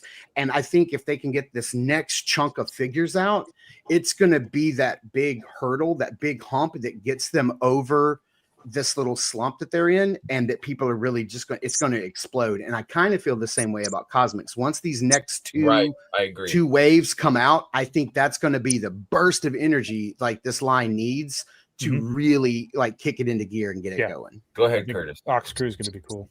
Yeah. So I think the whole fatigue argument is silly. I think it's just silly. Like if you look at any new wave, any new line, they've got to start off with similar tooling. They got to get the parts out there. They got to get the use. You look at like Defenders of Eden, Armies of Ashmore. Look at those. Like those things are great. They're cool, but it's all the same body, right? You look at them. My argument, Curtis, is that they're not a new company. They've been out for. But listen, you're still starting a new line, and you don't know what people are going to like, and you don't know what parts you. There's not a lot of parts that you can reuse. They did a lot here. This is a lot of new. This is a lot of tooling. And so, and what I'm saying is that you got to get this stuff out. If you go back to the first wave of Mythic Legions and you look at it, it's a lot of fucking the same parts. It's a lot of the same parts. And I'm sure you had some, Heinrichs and Marks of the world back then going, this is fatigue of knights and stuff. You got to give it time to breathe. You got to give it time to grow and get into it. And now you can use those, and you can add some soft goods, and you can put these other things because you've got enough use out of that tooling to where you can lower the cost and now add more stuff to it, add more paint hits, all this kind of stuff. So I get everything that they've done so far. I understand it. The one last point I'll make, and then I'll shut up, is I also feel like when they put this out there, it was at a time where things were booming and people were getting those stimulus checks and people were buying toys right and left. And there were a lot of people that had just recently jumped into Mythics that were like, oh my God, look how much these things go for. And they were buying as investments. And they were saying, man, I could buy something now, and a year from now or 2 years from now, when I get it in hand, I can immediately sell it for double or triple or whatever. And I think that people got in on Cosmic initially, retailers, for Horsemen. I think people ordered in large quantities to have this stuff. and then there was just way more supply than there was demand. And so by the time we got this stuff in hand, it was like you could not move these things because there's just too freaking much of it. But you get Oxcrew in hand, and if people love it and it starts spreading, and people, you know, some robos and people of the world that talk about other toys start showing it off and saying that, you know, how great it is, you then are going to have people going backwards and trying to get those older figures just the same way that you had with Mythic. So, yeah, I think there's a lot of problems with where it's at right now, but Oxcrew could fix it. We'll see. I got a question for Steph. I got a question for Steph, because Steph, last year at Legions Con, you had those cool little, I'll call them flight cycles, sky cycles. Yes. Which I thought were actually like one of the best things I saw that could go with Cosmic Legions.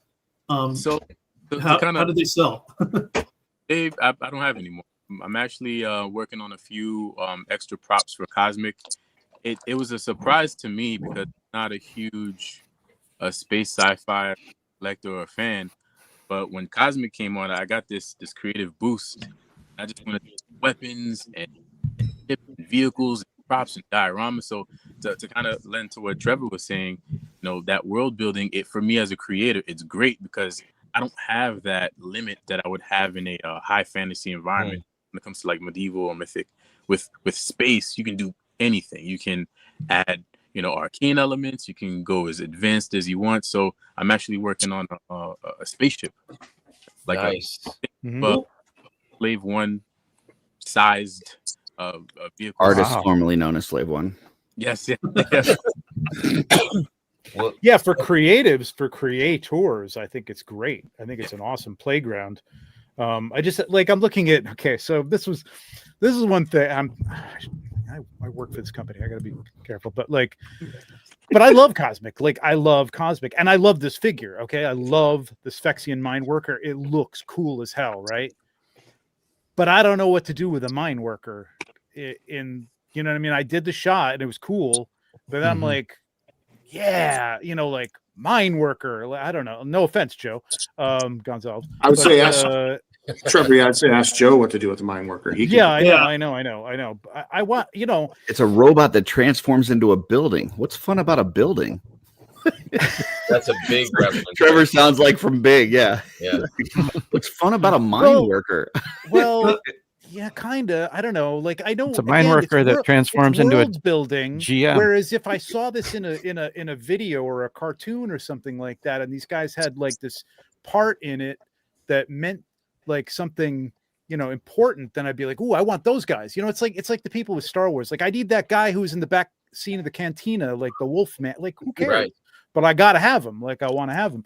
Whereas, like, you're kind of giving me that background guy now, and I'm like, okay, I don't really know what to do with this guy. He looks cool. I'm using him as like a soldier. You know what I mean? Like, I don't know. Like, I like that guy. I have a question now for Nate. I like the figure. Do you collect Cosmic at all? Because as a photographer, you're one of the, you know, preeminent guys on the Cabal that takes amazing photos and uses props a lot. We'll get to your Tower of Nate Strong later on, but what are your thoughts like on Cosmic? Well, first of all, thank you very much for that. I love it. I'm all in on them. And I'm agreeing with a ton of the points it brought up. I think they're new. I would love to see the sales numbers in the first 2 years of Mythic Legions and see how they compare. You brought up great points about when they were offered and what was going on in the world, Curtis. And speaking of golden age of toy collecting, there's so much toys out there right now, and there just keeps getting more and more and more and more. So we just have so many choices and exactly shelf space in our dollars. Yeah, what else was I going to say? But yeah, I do agree that Oxcrew could potentially open it wide up, and people are going to scramble for the older figures. But I love them. I think they're fantastic. I do love the color palettes. I love the notion that they could be anything. They can go anywhere. And what else was? Oh, and I also was going to say that I think there's a ton of sci-fi stuff out there already that is established or maybe even new. So because sci-fi is such a gigantic universe, pun obviously completely intended, this is just one more player in it. So it's got a You know, where fantasy, we really only had mythics for a long time. You know, other players have been coming in, but you know, they were the first company that Trevor and we always say, God, we always wanted knights, and they were finally making knights and everything else that has come along with them.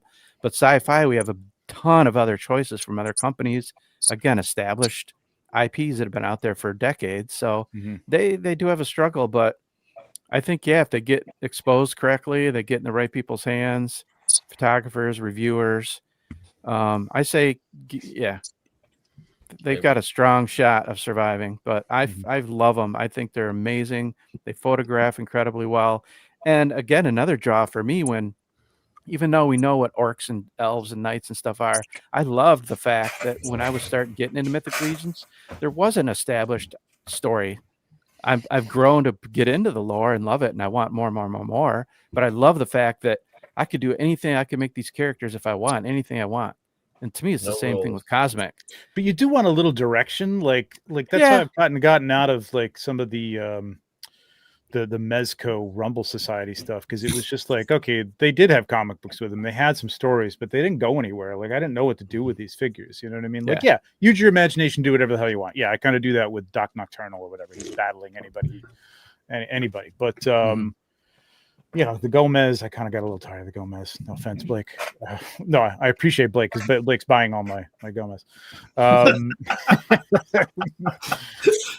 yeah, I think I'm just rehashing it because, like, with fantasy, it's easy to pick up on those tropes. You know, like, you can do a movie about a dragon and people will go see it because they understand dragons. You know what I mean? They get a fantasy movie. But if you're starting a new sci-fi movie and there isn't something that they completely understand, like, you know, like they've seen before, which is why you see shit all the time that you've already seen before, that's rehashed stuff, even within its own genre, Star Wars, hello. I totally want to see a Spexian Minor movie. I don't know what you're talking about. Well, I like that's what I'm talking about. That's what I'm talking about with the world building. See, for me, like, I can go into any, maybe it's just the way my mind works. So I can go into like any fantasy movie and be like, okay, how did they breathe? Well, there's air on Earth. Where are we? We're on Earth, or we're in Middle Earth, or we're on something that looks like Earth. You know, like, I get it. Like, I immediately have a stronger connection to that world. I don't have to, I don't have to envision like what this world is. I just got a way better imagination than all you guys, I guess. That's maybe. But with sci-fi, any sci-fi, not cosmic, but any sci-fi, it's like, how does the world work? Like, are we traveling planets? How do we get from planet to planet? Is there some sort of... Joe's gonna be like one of those FBI folks that like has to consult on a movie about cops, right? He's like, no, the miner needs to hold the greaser like this, a little bit more of an angle. Right. Yeah. A little dirty. Hold, cut. Yeah. I lied. I'm not done with this. So one last thing. I think Wave 2. Wait, is this the penultimate comment? Yeah, this is Curtis, the penultimate. I think Wave 2 hurt them pretty bad, by the way. I think Wave 2, they got it out right before Legions Con, which allowed them to have it at Legions Con. And I feel like maybe it needed a little bit more time to cook, to work out some of the issues. You had the problems with Ias where you had to put in papers and people couldn't get his torso to move. You had the Canox Vol that can't hold his weapon because his hand spins like he's, you know, fighting with nunchucks.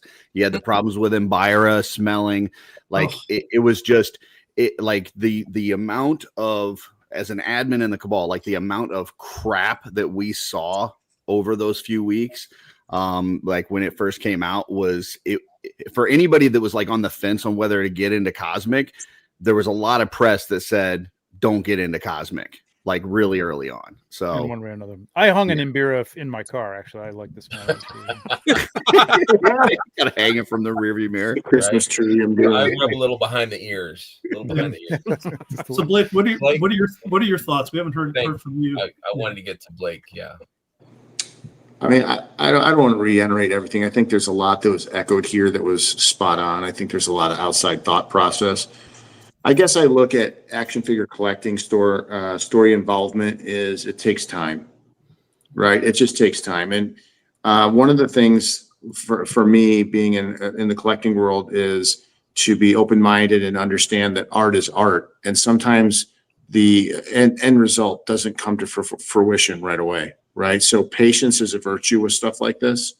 So for me, I like a lot of different characters, action figures, lores. I think this is just another excellent one that's been added to the Four Horsemen arsenal. And I think it just needs time. To Curtis's point, I do agree that this wave will be the one that I think it's going to blow it open. And where I'm at with it is you've got people in space suits. Those space suits are absolutely amazing. They do give off a Space Marine Warhammer type vibe. I think the customs and the capabilities for the community and the custom aspects are going to go crazy. And I think this is where the positive energy is going to come from the Ox crew. And I think it's going to revitalize what may be stalling right now or might be pausing. There hasn't been a lot put out there this year. I mean, there's been nothing put out there really except for the heads packs that re-sparked that fire. So it also, out of sight, out of mind. We are all buyers, right, in the community for different lines. So one of the things is I think that we forget is we become very cool. I got that. What's next? And I think that mindset sometimes when you don't keep reiterating on a line that you're trying to grow, I think out of sight, out of mind can sometimes hurt it also. So I think the aspect around be patient. We got another line that has some really cool stuff going on. It's not going to be a situation where you're going to get instant takeoff or gratification. And just understand that, I'm in it for the long haul with the lines that I follow, especially the Four Horsemen. I'm in it for the long haul. Let's look at it. We just celebrated 10 years last year of the Mythic Legion line, right? I don't know about you, but I've been with them for the first 8. I came in about 2 years into Mythic Legions. And new people are still coming in all the time after 10 years. Yep. And I think if you look back at the 2-year mark with the Mythic Legions, was it on fire? Was it no, it was a very isolated group. You had a lot of work to do. I think Jeremy at the helm of the marketing and sales, I think he's killing it with the aspect of what he's trying to do with it. I think the Four Horsemen just in general, and they've got a lot of irons in the fire. As fans, we keep asking for more. And you have to remember from the business sense, I want this, I want this, I want this. You can't make everybody happy. Yeah, you have to produce more. And come on. A book, a role play game, a video game that we don't know if it's ever going to happen, but and then you start talking about all the different specials, the one-offs, the different 3 main lines we've got going on, the new lines that are coming with Infinite and some of the other aspects, the version 2s, the 2.0s, the bringbacks. There is so much there that I think we just take a pause on Cosmic and realize I love Cosmic. But I think for anybody that's on the fence, I think we take a pause and just look at Cosmic as one thing. This is Mythics back in the day, and look what happened with Mythics. They're phenomenal. Plus, they bring another load of parts to the arsenal for popping and swapping that you didn't have. So more parts. Hey, I'm a big fan to create new things. So that's my piece. Yeah, I have a question for Blake because I know you're really into Warhammer. So I know that science fiction is really big and in your collecting and close to your heart. So what I wonder is, do you have is there an aspect to Cosmics or to that you would like to see that maybe Warhammer is doing, or is there something for your love of Warhammer, whether it's story or character development or something from that world that you would like to see in Cosmics that would make you love it even more? I was just going to say something. Blake answer. I gotta follow up on that. Yeah. So yes and no, Mark. That's a great question. I would love to see aspects or some of the lore tone. What I love about Warhammer is the tone of the lore. It's a dark, gritty world. The world is war. It's dark. It's not a place you want to be. So I don't know if I really want to bring that to the Cosmic Legion aspect. But what I do like is with this next wave of Ox Crew, we've got guys in spacesuits, these big, bulky, armored spacesuits. And I think that, for me, I've been a fan of the line. But I think for me, this is going to be the next level where I can start loving the figures with that and looking at pop and swap custom ideas because of the parts we're getting, where I can start looking at like, oh, I'm going to make my own, tribute Warhammer Titus figure out of a cosmic, I'll be honest with you, like stuff like this is exciting, right? And I don't know if Cosmics is ever going to get there. Okay. But I don't need it to get there. I mean, they could be. That could be their dragon someday. You know what I mean? Like, but Exactly. I think that's an interesting question mark, because I was going to say, like, I think like the Fisher Rice was popular because it felt like a team. Like, I think it started out a little ambitious, and to Curtis's point, there, people were going crazy, stimmy, all that shit. You know what I mean? Like. So, I mean, they did what they're going to do, but I like that team that they created that escaped, and I thought they looked cool together. And then they were just kind of gone. They weren't adding to like, okay, they escaped and now they ran into these alien dudes who like, maybe they were all Novian Lean versions, with different armor and a team of Novian Lean, whatever that species is. Or they ran into Fisher Rice's adventure team, whatever it is. Like, I think that building thing, like with different versions of a team, I think is kind of cool in sci-fi. It's kind of like Stormtroopers and, the Rebel Alliance and things like that. Like, you kind of need those things. I think there's too many ways to build army build there without like one kind of, I think Fisher Rice felt like it was like, okay, I can understand this guy, like, and he leads this team of, everybody's got blue skin. Mine don't all have blue skin, but if that's your thing, that's your thing. I just thought they all look cool together. You know what I mean? That's the kind of thing that I think could have worked. And that goes to the Warhammer thing, right? They're all like teams of guys who have similar armor. There's a leader, and then they fight other guys who have armor. I'm not saying it has to be exactly that. I don't know. There's something about that with sci-fi that makes it easily accessible to people as opposed to thousands of characters or whatever. You know what I mean? Well, I think the spaceship. Go ahead. No, go Nate. You're I was just going to say, and I think we've probably kind of already touched on this, but I think when the space suits, the more recognizable, they're spacesuits. Everyone knows what spacesuits look like, just like everyone knows what knights look like. So when you're walking through a con and you're walking, going by toy booth, and you see a knight or the Templars, we said I know Travis has always said those really bring people in. So when people see these, they're going to understand, oh, that's a spacesuit. That's going to draw them in. It looks so good in person. And then they might start looking at all the other stuff surrounding it and the creatures and all the other guys. But that's quickly identifiable as a spacesuit sci-fi character.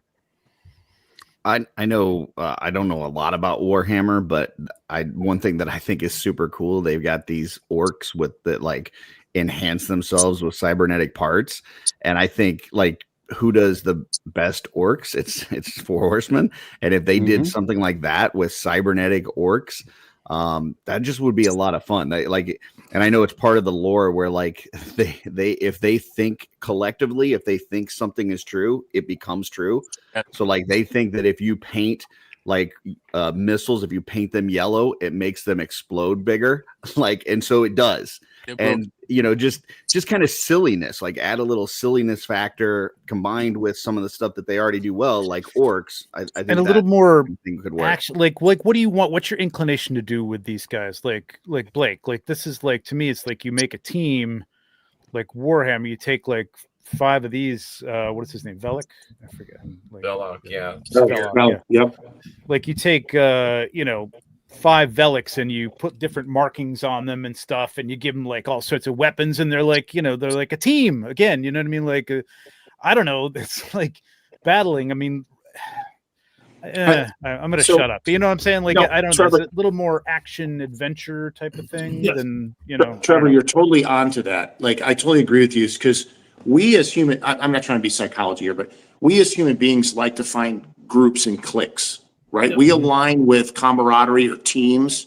We run in packs. We run in packs. So create a team, a pack. I mean, how many times, I don't know, with Star Wars, right? How many stormtroopers I bought, because I can't buy a Darth Vader and buy one Stormtrooper. It just doesn't work.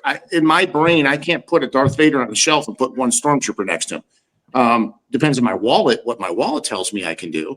But the end result is like, my Ultramarines back there, I got like 60 Ultramarines sitting in that case. And that's the lore. And I identify that, especially with my background in the military and stuff and having that camaraderie. I miss that part about military that I get here through you guys. You're my new family. You're my Marine family. You know what I mean? This has taken that place. But when it comes to action figures, you need to think of it that way because we run in packs. So when you create groups like Horrors of Isabel, one of the things I loved about that release is it gave me the pack, the storyline. Yes, Curtis, the mayor. It gave me the whole idea of not only was the wave released in a really cool like adventure party, a pack, a storyline, but it was released in a story that unfolded throughout that release. And I think that one really brought a lot of people in because they understood the lore and they could put themselves in that group of those individuals, those characters, and try to understand where they were sitting. So you're absolutely correct, Trevor. I think that pack thing is a big one. It's interesting because like that, didn't you say that? It wasn't like all battling. They went, they met the people there, they heard the story, they posited some theories, they went out to test them and get with the orc and the polar bear. And that's kind of the Ox Crew thing, you know what I mean? Like it's kind of similar. There is no big baddie at the end, though. I think that's what it was. I mean, the Thraxians are there, right? And they kind of battle them sort of. So I think that's what's missing. Like I'm just missing that big battle aspect. Like all I have right now is like, ship parts and like things that they're building and fixing, and I don't know, like we're missing. Trevor, I need that spark. Like I want lasers and we're missing the Darth Vader. We're missing the Darth Vader. I think we need the bad guy or the Log overlord. was that, and he was great. Ming the Merciless. You're missing that archetype of whatever that you're trying to battle. Who's the despot. That's what we're. One of the things we're missing, and that's why also too. Like I asked Steph about his sky cycles. We're missing the vehicles. We're missing the spaceships. We're missing the transportation. Yeah, that's hard to do. That's hard to do. It's extremely. We didn't have horses in legions for a long time either. They had no other means of transportation. So, correct. Like, I think that stuff will come. I agree. I think that stuff will come. I think it's, it's just. I had something there, but anyway, go ahead. Sorry, didn't mean to cut you off. Good stuff. Just real quick, I think the entropy that we're seeing with the stories and the characters. You gotta give Jeremy and the team credit. I think this is on purpose. I think giving us, these fragmented stories and kind of creating a build-up for one big convergence point is what the goal might be. So, you tell some individual stories here, there, the chapters in the books. And I could kind of see, 2-3 years down the line, we have something that starts to culminate into something more profound, coherent, deeper, and then that's when the real engagement is going to happen. That, so you guys, that is exactly right. My fear is that we won't get there. That's my fear. Like I think you need something more immediate to give people just like a basic story and then make it deeper and deeper. Like you were saying, Heinrich, you need Darth Vader, but you can't release Darth Vader in every wave. No, I mean, I guess Hasbro kind of does in a different way. Snow Vader, transparent. I think that's the problem, though, too, is that they're trying to build a story every few years. So like they're doing it by waves. So I think when there's a comic book or graphic novel or something like that, like a serial thing that people can read and digest and learn and care about and lead up to the next wave. So right now the structure is a little bit of you get a bite of a story, you get a story a little bit, you get a wave of figures, and then you got to wait another year, 2 years, and you get another wave and then another little bite of story, and then you're trying to put it together. You just don't care anymore. So I think that they need something in between to kind of bridge gaps and keep I'll tell you what would work here, because I've been listening to a podcast of an alien story. Okay, so it's okay acted. It's a little stiff, but something like that, something like an audio story Right. of this with sound effects and like some Mm-hmm. that might be cool. Like That that, might be because the if voice. that's Let's easily update it. accessible, it's free. You don't have to hand it out. It's not something that you gotta Right. mail to somebody and they have to read or care about. Like it's just like, hey, you want to go listen to the story of Ox Crew?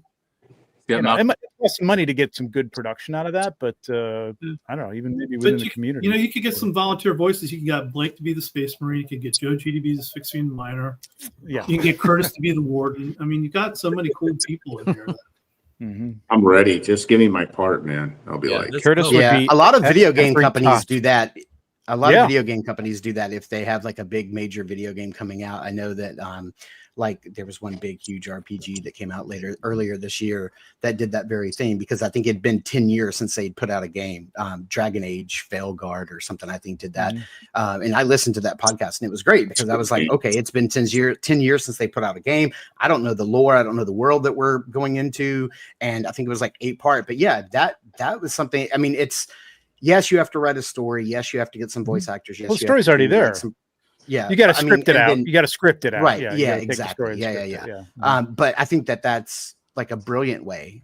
Also, that drives people to your socials. It drives people to your webpage, which you can. I mean, honest, I don't know if this is gonna happen, but I'm gonna bring this up, because like what we could do is we could do it audio and we could do it on YouTube and take some pictures that we've already got some pictures that fill in the story, but we could take, once this line comes out, we could take that and do some more shots that, you know, like kind of like it's like not a motion thing, but it's just every once in a while, it's like reading a story where you have an illustration and then the story continues and you see another illustration. And That was like the old days. I think it'd of be kind of cool.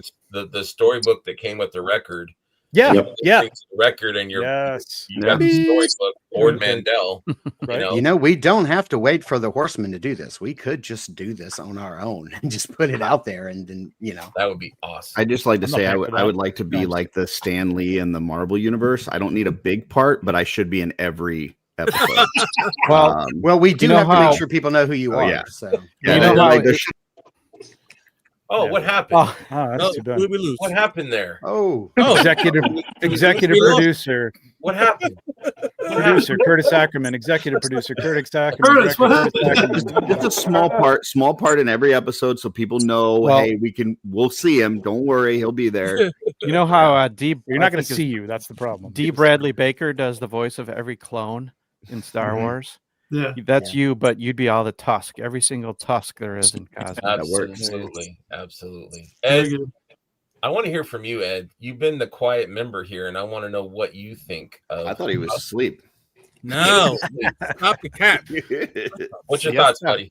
Well, I'm kind of lukewarm with the Cosmic Legions. I've been getting them, but you know, I've been reading their bios, and it's not just grabbing me like I do with the Mythics. I'm more into the mythical side of things, Right. but I am open for the sci-fi stuff. Like when I set up the combatants for the mythic battles, Mhm. I'm looking at the cosmics. I'm kind of limited, and I'm looking at the skill sets, and I'm not sure who's who, what's the skill set. You know, once a science engineer, once a sentry. The sentry, I'd say, it's more ready for battle, for combat. But the other ones, I'm like, so I rather just stick with the mythics. But I'm just waiting for that one bio that really grabs me, and I hope that now with this new Ox Crew coming out, they have the scapeback coming out. I'm looking for monsters, you know, and that's kind of what grabs my attention. So hopefully, when they come out, it's gonna really make me gravitate towards it more. Right. And the B dude, Anthrophilius, is it? The buzz off, the David Williams. Yeah.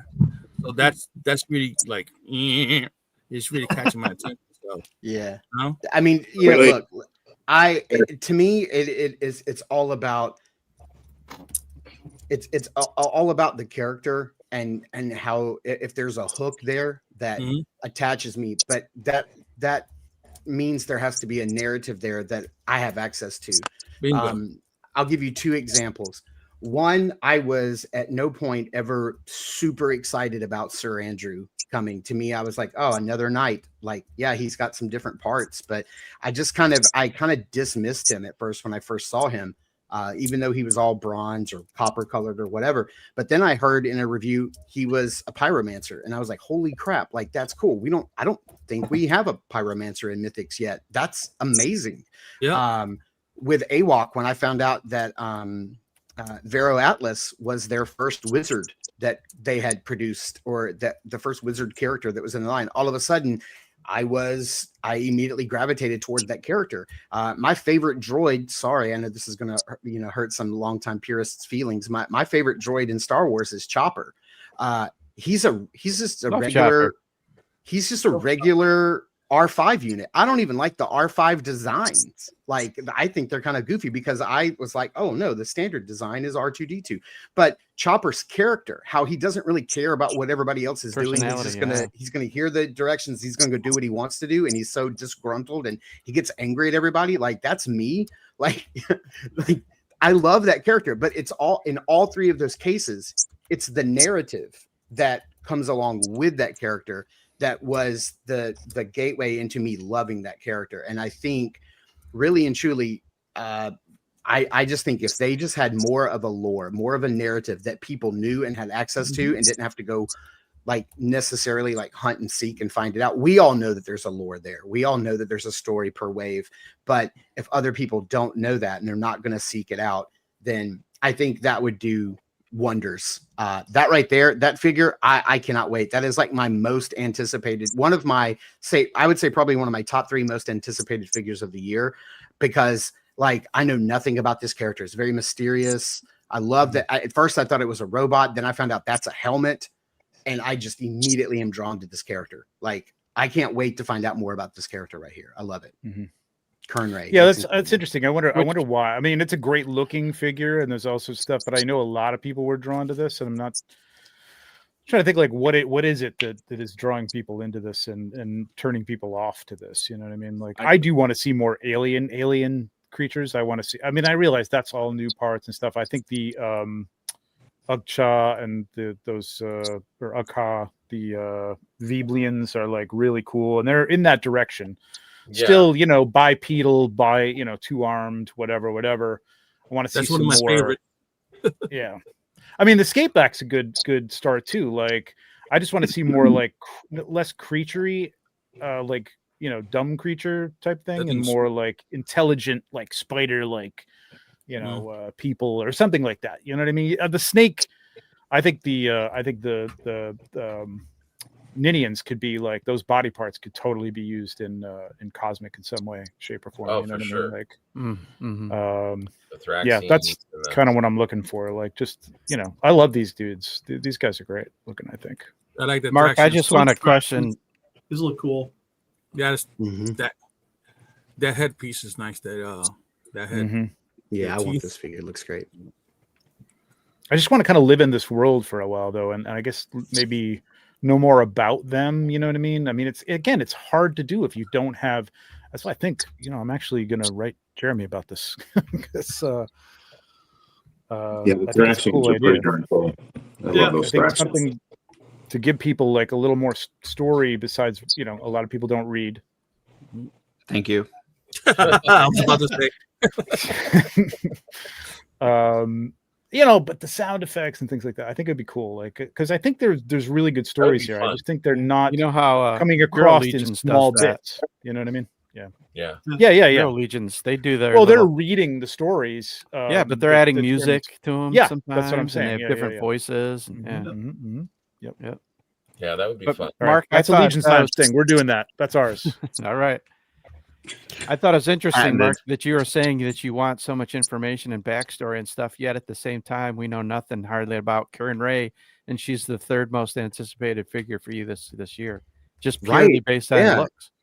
Yeah, just purely based on looks. Like, I mean, I don't know. As a comic book artist, me personally, like, I am actually I'm more of a visual person, honestly, than a story person. I've always made this this connection for people is that I can read a terrible story in a comic book if it's well drawn, but I can't read a fantastic story in a comic if it's horribly drawn. Yep. I can't do that. Just for me being an artist, I can't. I think it's probably why I like Michael Bay movies, is because like there's no good writing there. Like I'm not there for the story. I'm there for the spectacle of what I'm being shown. Visuals. When I go to his movies, I know what I'm in for. And he is always 100% of the time, and has never let me down. He always includes something in a movie that I have never seen before. It's always happened. And I can pinpoint each one of those shots in each one of his movies. And that's what he's there for. And that's why I love him so much as a filmmaker. I'm not going to say he's a great director, but like visually, I can enjoy his movies because of that. And I'm just a visual person. There's something about Kern Ray is a female, right? Is that correct? Okay. There's something about her design. I don't know if it's the helmet that looks like a probe droid from Star Wars, or if it's the trench coat, or I'm not sure what it is, but it's that mystique of Boba Fett, who's under the helmet. It's that mystique of me playing with Bosch as a kid and not realizing that was Princess Leia, because that figure came out before I saw the movie.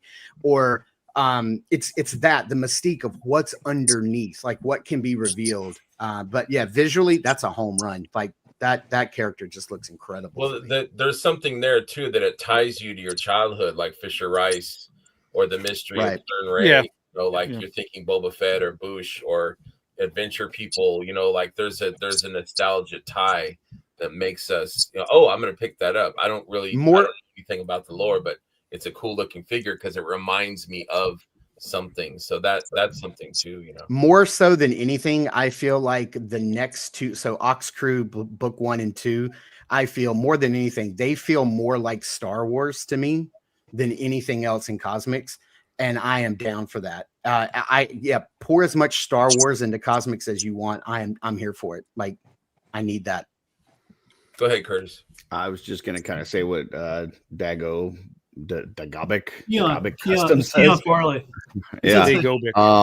Like the whole like wasteland vibe of like Kern Ray, Hylar Kryn, they seem to be two of the most popular ones that are on pre-order right now. And you look at them and they just look very Mad Maxy, right? And it's just it's kind of that dirty sci-fi that is it's I don't know, there's something to that as opposed to like the really clean, bright color, happy sci-fi. Like this is the fucking dirty, gritty like stuff that people want. Yeah, this like is the distressed would futuristic.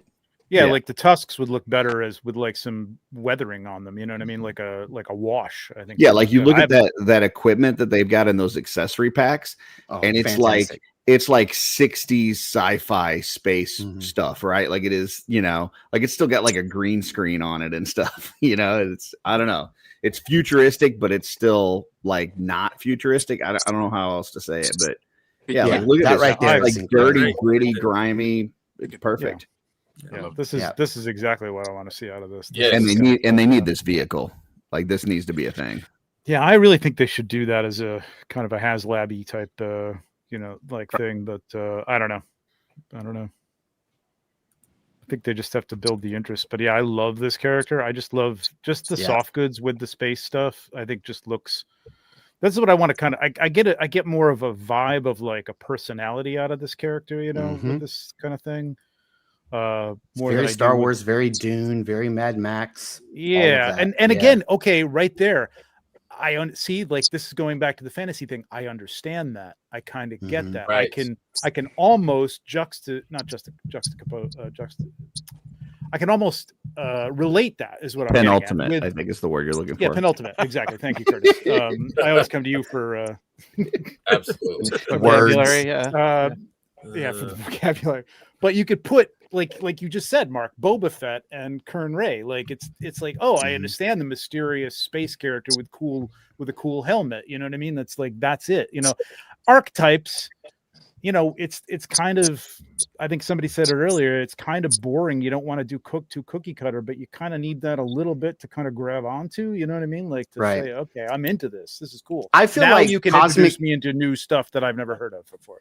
Right. I feel like Cosmics 1 and 2 is Fifth Element which I love. I love Fifth Element. It's a fun sci-fi movie. I love it. It feels a little Fifth Element to me. It feels a little Riddick, whatever the Riddick movies were, you know, with Chronicles of Riddick and all that stuff. Yeah. Yep. Chronicles of Riddick. Yeah, exactly. It's It has that feel to it, maybe with that prison, that breaking out of a prison. You know, it has that kind of maybe like a Guardians of a Galaxy feel to it.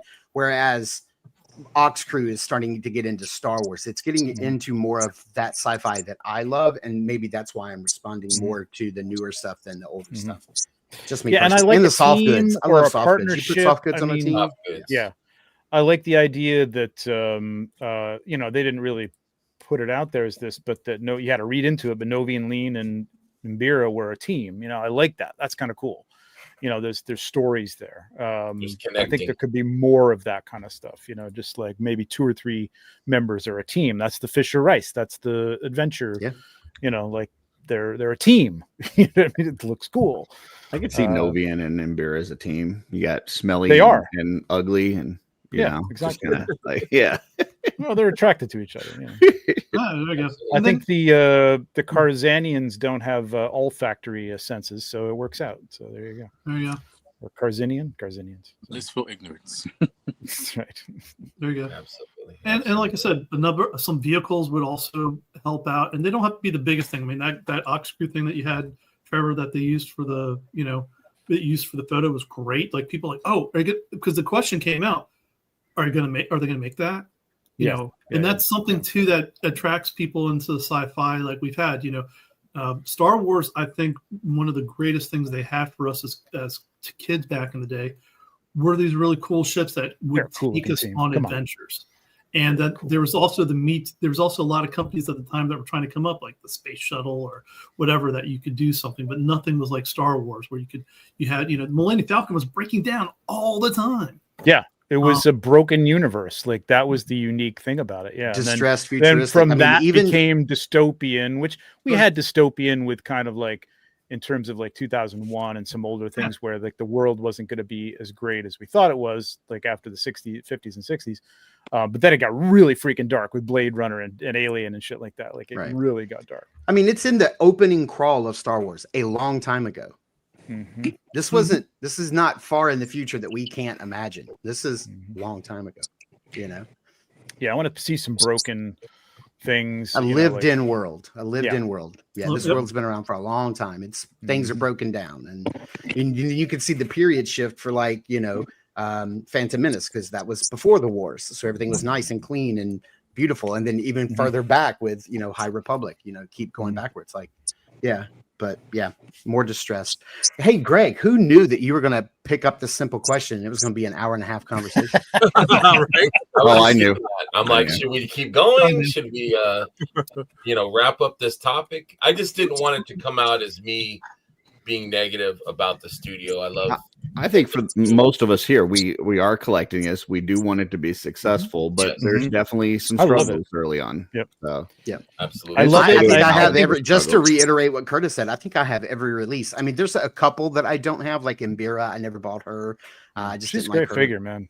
Yeah, I never picked her up. There's just a couple I don't have, but for the most part, they're all right there on that shelf. My whole bottom shelf is all cosmics. She's a 2.0 that won't fall over because they're this is an episode to point to people that says that we're all shills. You know, like we can love something but still acknowledge where there's flaws. So absolutely, 100%. I think that's the we're not all white overall thing here is that we all love it. We all have a love for that line and want to see it succeed, want to see it continue. And we just have some ideas on what, like, how best to do that. Yeah, like I like the stories. I just don't think people take the time, again, no offense, Curtis, to read all the stuff. You know what I mean? And if you're outside the community who is now used to reading the lore and is into the lore of Mythic Legions, it's a whole new thing to learn. And I don't think people pick up on that quickly. You know what I mean? They just want to automatically recognize. There you go. There you go. He's got the glasses. Yeah, shouty for a second there. I thought. Oh shit! He's got the glasses. They're not really for anything. I love Marty Max's his comment. Painting, Star Wars is space fantasy. Yeah, I have a buddy of mine that is a diehard Star Trek fan. I'm diehard Star Wars, and we always have this back and forth. And you know, he was the first person. I think it was about 6 or 7 years ago.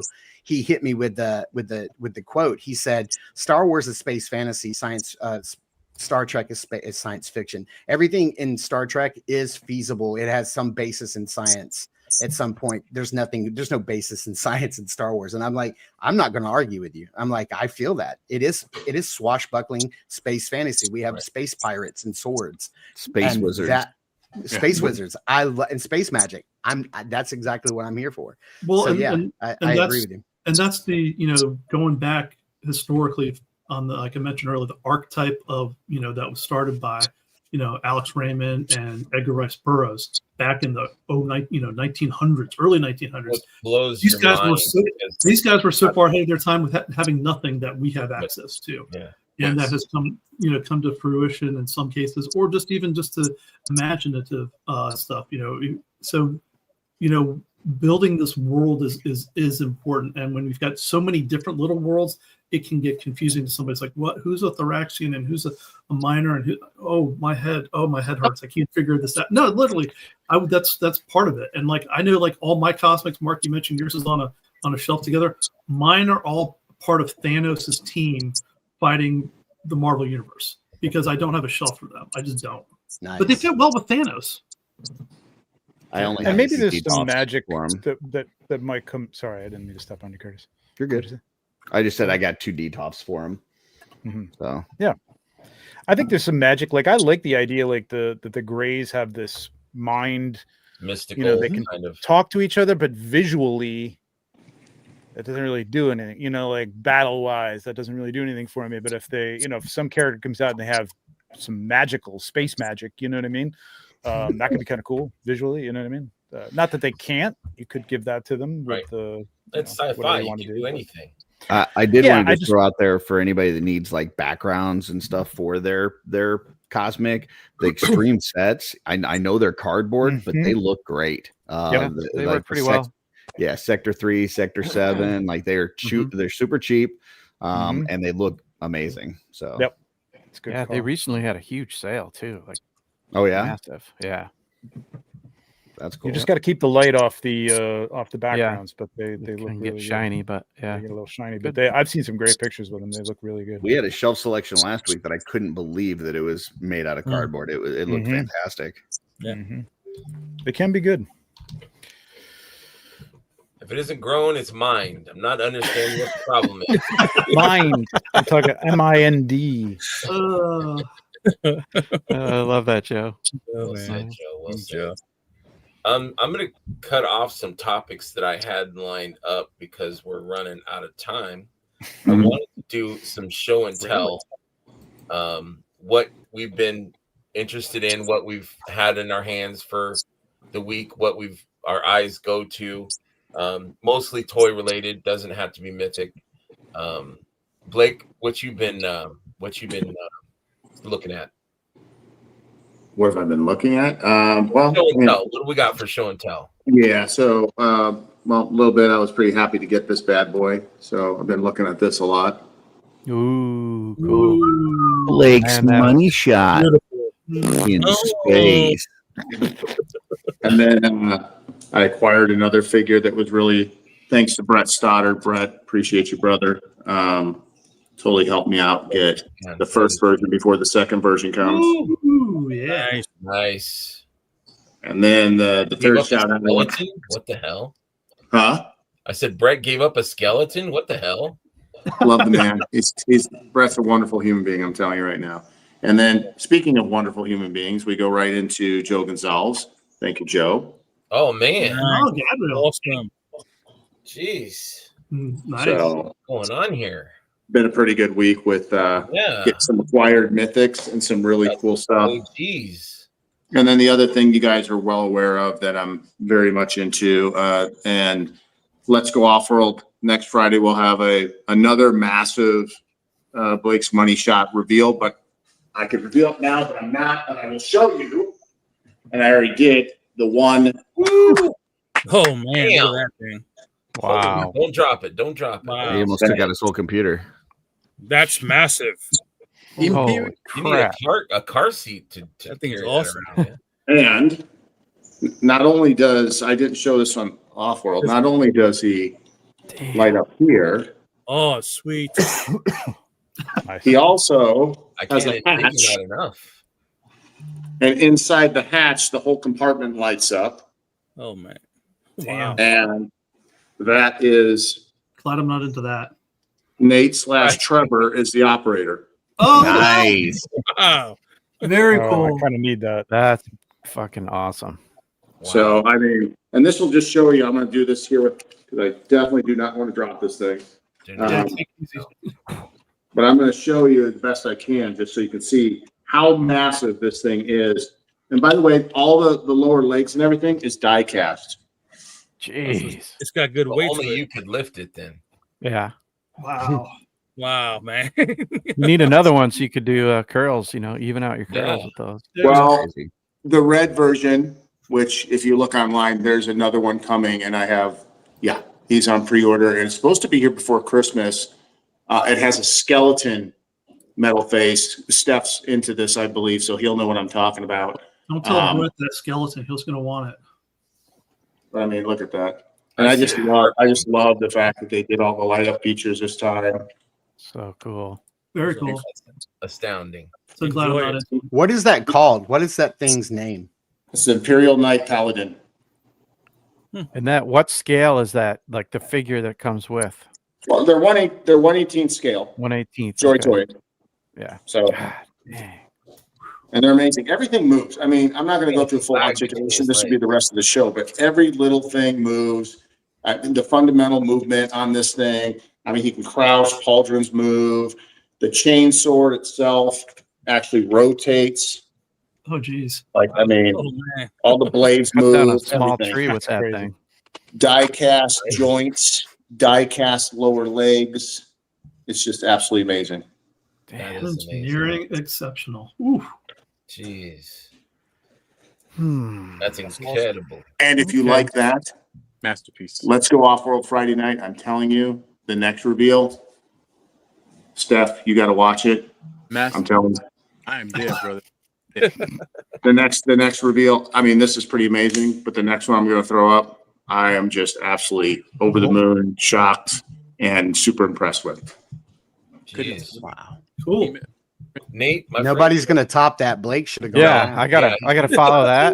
Jeez. But you get your own tower, Nate. Yeah, he doesn't have it. Blake doesn't That's have a true. Warhammer. I actually have that tower. I Damn put it up. it. Look at that. Power strong. Tower Yeah, I love Strong, that. baby. Mine's coming All here. I Monday. have is I totally ripped off, for the most part, a pop and swap from someone made this in the Cabal, and it's someone who I can't attribute the genius to because I'm not sure what country they're from, Asian, so their name is in their Chinese or whatever it is. So it's just, I don't know how to like look them up. You know what I mean? So I'll have to figure that out because I want to photograph this figure and I do want to give credit. So I changed it a little bit differently, but it's this, and I just think it's got such a cool look. Oh, Oh, nice. wow. That's cool. So it's just using the Ghost of Christmas Present, head and hands. I got some Max Bird soft goods and some other pieces and parts, but I just think it's such a cool looking Yeah. It's beautiful. pop and swap. I love the colors. So I can't wait to get that in front of the camera and take some shots. And I've had this for a little while, but funny story. So last year at some point, John Caulfield was going to paint a head for me, and we got to Legion's Con. I was going to pick it up at Legion's Con, and I said, "Hey, John, whenever you get a sec, I'll grab that head from you." He's like, "What head?"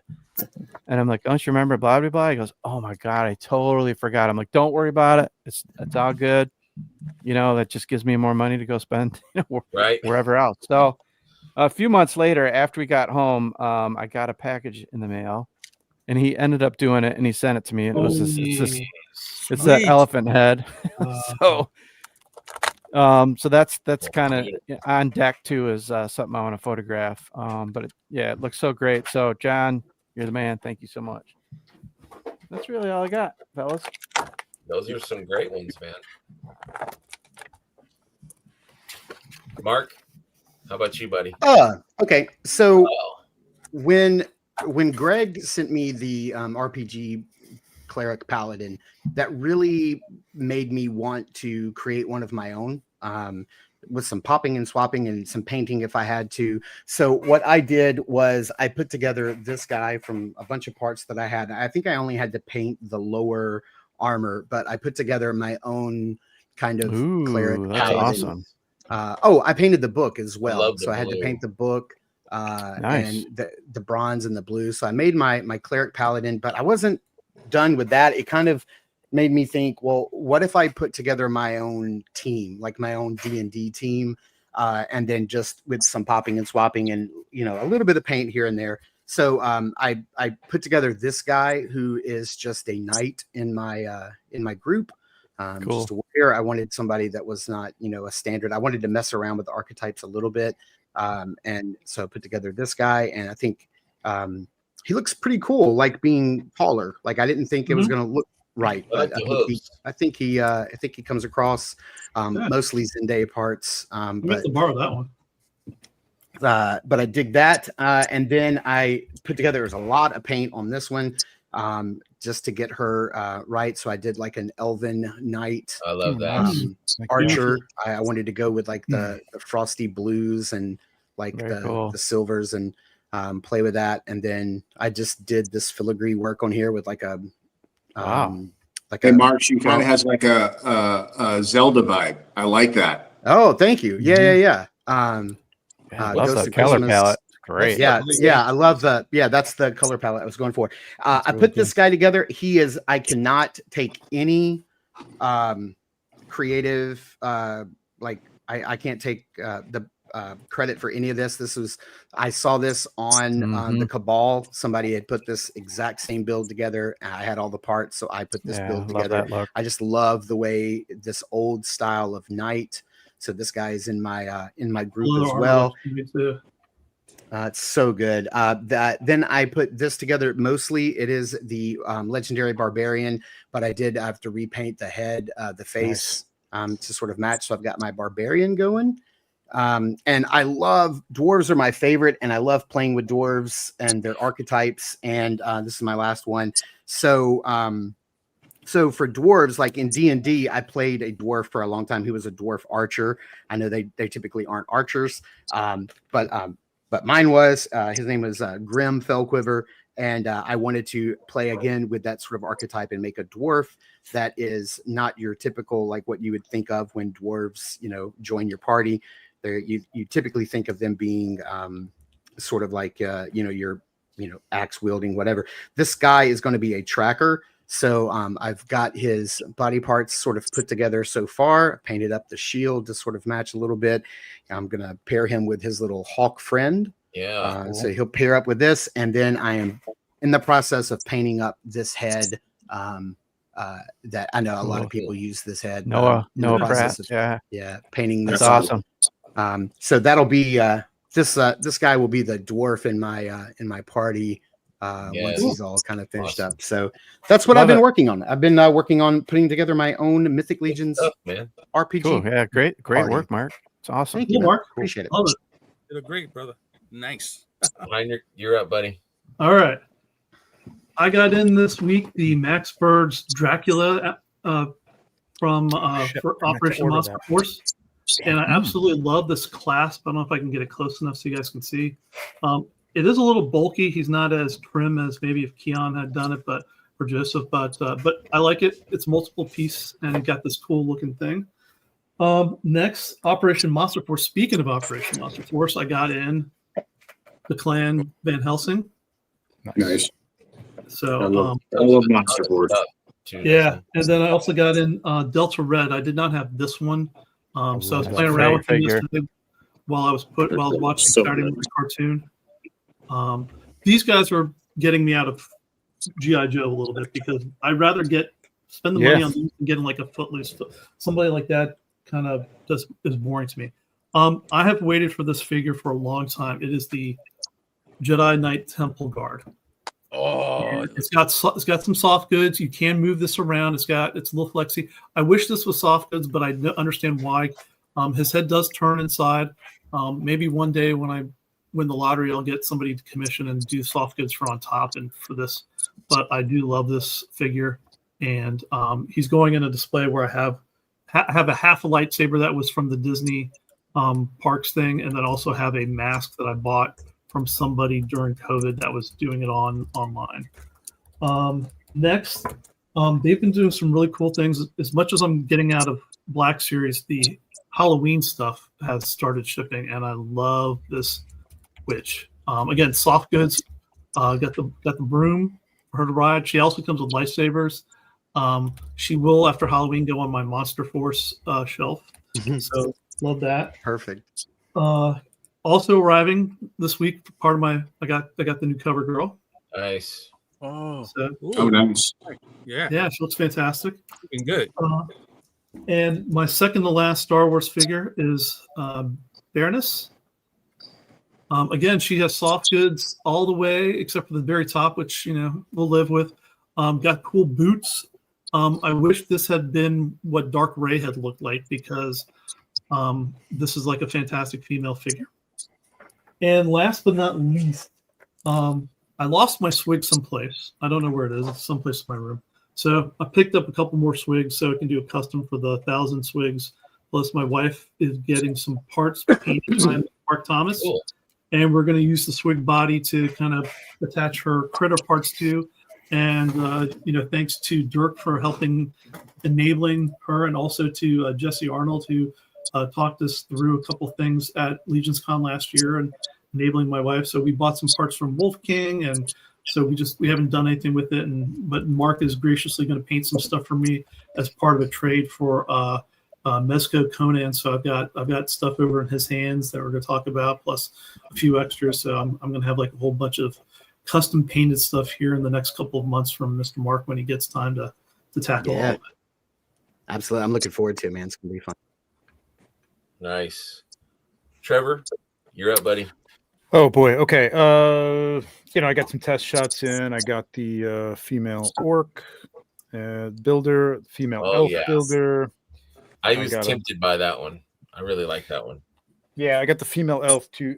That's in a bag. But with that, my brother sent me that one because he picked it up for me. He sent me my original Kenner Landspeeder, which I Nice. mine because I had a sticker on the bottom of it with my name on it. So that's cool. Love He that. found it in the basement and he sent it to me. Very cool. Yeah. Oh man, that's awesome. What else? Looks What else? much What better else? than the new one. Yeah, no, exactly.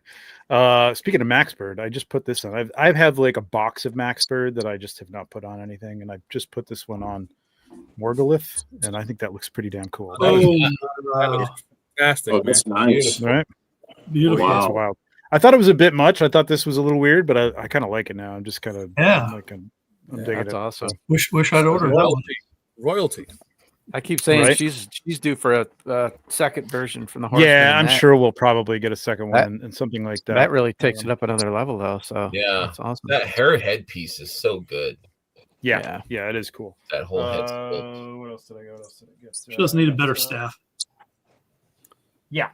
I got this is in pieces, but I got from Insightful Imagery Mike, one of his Oh, cool. whole Awesome. guillotine pieces. Oh, cool. Cool. Put that Mike- together. And this from his name's Eric Bryson. He's on the Cabal. I don't know if I knew him before I saw this, but he did this. Oh yes. Yes. Enormous. Holy shit! That's No awesome. way. And this is only 2 pieces of 4. I love so there's it. 2 of these. Whoa. Yeah. It's That's really cool. I need that. I'll probably weather it up a little bit. He did a good job. Like here, especially on camera, it looks really good with the green Yeah. and stuff. I want a little more like some highlights on the stone and stuff like that. But I don't mind doing that kind of stuff. That's fun.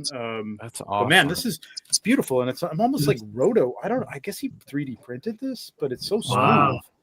It's That's hard to pretty even neat. It tell has- that that's 3D printed because it doesn't have Looks any great. kind of No. lines in it. So it feels rotocast, but I know he don't think he rotocast it. But I saw him posted, and I thought of Trevor right away. I was like, "Oh my god, Trevor!" oh yeah, I immediately as soon as I saw him, I'm like, I need one of those. And he did, There has he did it for a the, trade, which was cool. I think he's kind of new to the line, so that was cool. And that's I got this. That's cool. Oh yeah, the Luke. Fantastic. Oh yeah, I saw that. Yeah. Wow. Dark Far Empire. Far better than I thought he was going to be. I really expected to just kind of like pass this on because I'm not a huge fan. I have the comic book; it was fine, but he looks so good. I can't get rid of him. That head sculpt is so good. Yeah. And other than that, nothing new. I finally did break out my Spaceballs figures though, which I think I've shown before. But I got them out on the shelf now. Let me see. Can you see that again? Wait. Let's see that again. Oh man, that's awesome. Those are all customs, right? Yep. Amazing. Unbelievable. That is Love it. incredible. So good. That's it. Jam the satellites. Ludicrous speed. Ed, how about you, buddy? I got a few pre-orders in. First I got my Spider-Man 77. Yes, I need to open mine. Yeah. Oh, that's cool. sure I think I got to get that. I love that show, man. I Me love too, that. man. Well, do you remember his spider webs? Oh yeah, they're like They're ropes. Well, It's like a net or something.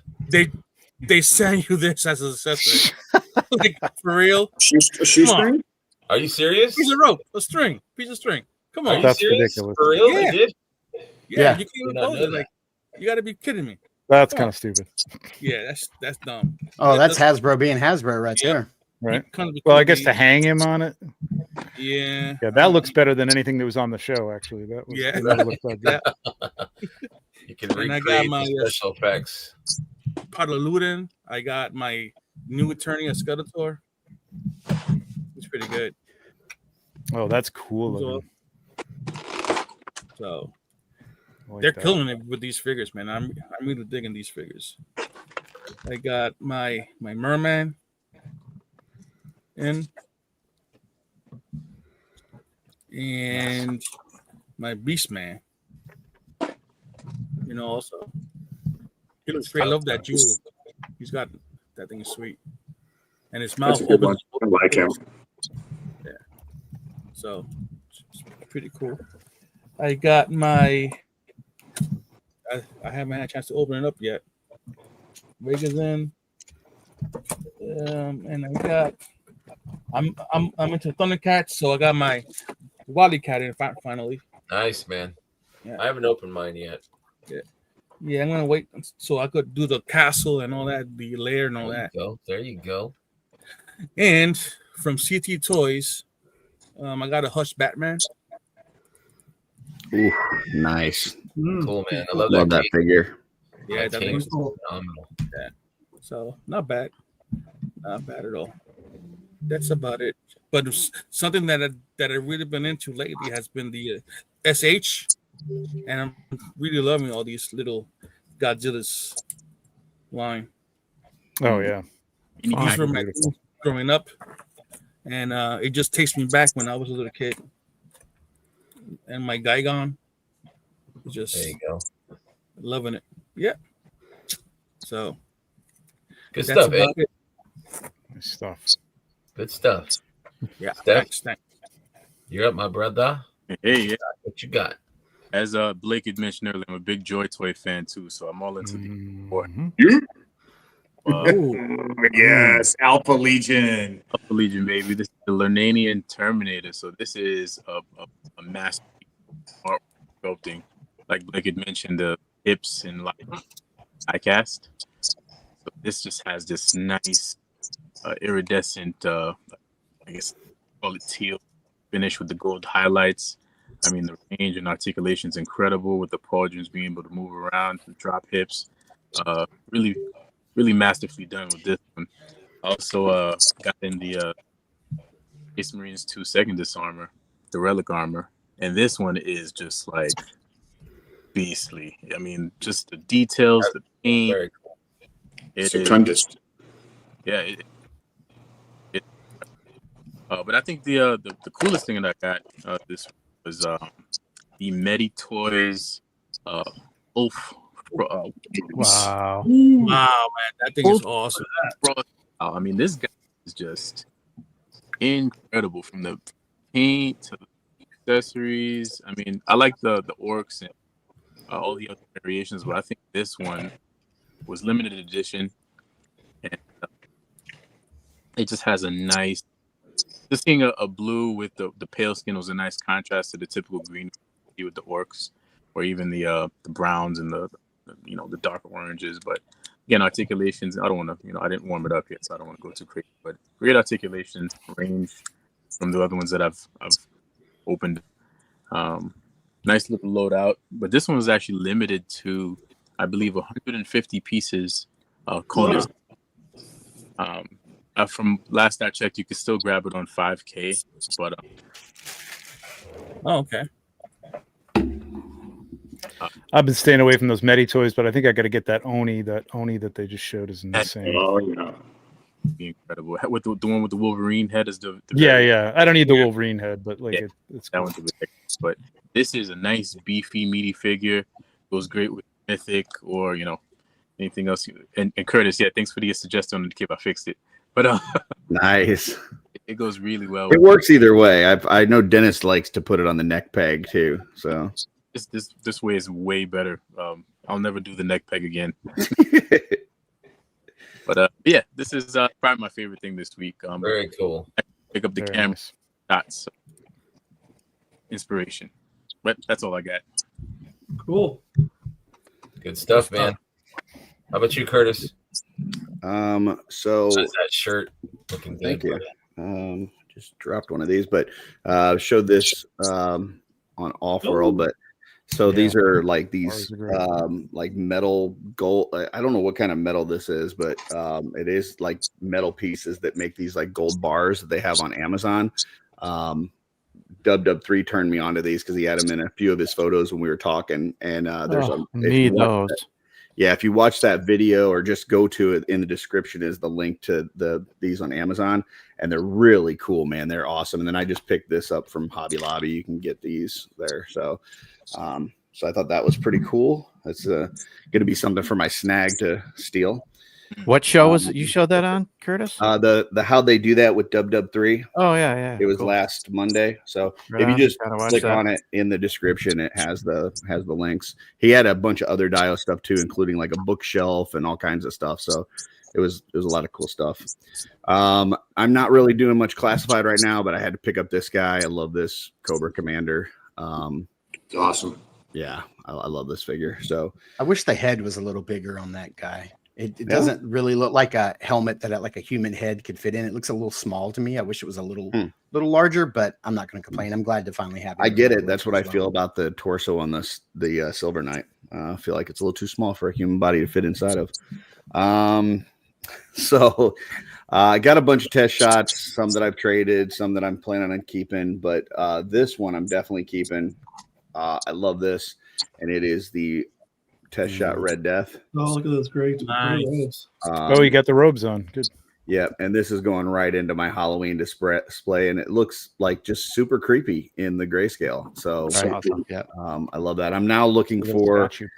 I'm looking for the Headless Horseman. So I'm in the little Test Shot Cabal or whatever the frick they call that group. Trying to trade for a Headless Horseman. Oh, was that your post? Yeah. Oh, okay. Yep. I thought somebody had it and was looking to trade it for something. No, I'm looking to trade for it. So I've got a Marley, 2 of the Tactics Orcs, that was a Thrace, and I'm trying, and obviously tons of regular mythics and stuff. And then my last one, and I'm so freaking excited for this. But I had the Paladin Cleric in my hand for a total of like 5 minutes before I sent it off to Joe. Just enough time to do my exploded figure review. But one thing that I loved about that was the look of the cleric with the hood, and then the kind of book on the side. And so, taking that as an example, I repainted this Dubon head. And I think I absolutely love this. So I will be trying to paint up a bunch of Dubon heads because these are just cool. Awesome. I've got one where I left Dubon's head the way it is, and then I repainted the hood. And then this one I repainted the full face and everything. So, but I was gonna say I'm gonna steal that, but I think I'll just buy it from you when you get one. Yeah, I was gonna buy the head from Curtis. Yeah, I need to find more Dubon heads. So, but I can that's get you one. Beautiful. Good stuff, brother. Has everyone done show and tell? Did I skip anybody? Except for you. Okay. I just got a couple. Where are they? Silver Knight, of course. Silver Knight, I got a couple of, and in love this figure. Shiny. If people skipped it or weren't able to pre-order, hopefully they will be able to grab them from tables or retail, Big Bad Toy Store. Somebody said September 12th. I think that was John that said that. But just a phenomenal, amazing figure. Just perfect figure. So that was something I got that I've been kind of obsessed with. Also, what did I do with it? Oh, Joe G helped me out with some parts. I got the head and the chest from I don't remember who I traded, but I got that part, but I needed the arms and the legs, and so Joe, we had a trade going, and he hooked me up with these, so I was able to finish this up. Thank you, Joe G. And then Rob Zamora and my buddy Benny Torres, who's in the chat, I believe, got me, and also Trevor too. I think you guys had talked about this. That's an awesome figure. The yeah. Roman. Did you get the deluxe? I did get the deluxe. Awesome. Yeah. So it's 2 figures in one. Yeah. So I've been kind of like looking forward to opening it and messing with it, and I haven't yet. So maybe tonight. And what's good is did you get the second batch? Is that this last run? Do you know? I don't know. I just got it. Okay, so you got the second batch because it was the first batch sold out right away. The second batch, they worked out a little bit of a kink in one of the movement things, so it's all fixed. Okay. Yeah, I'll check it out. I'm super excited. There's an echo. Is that me?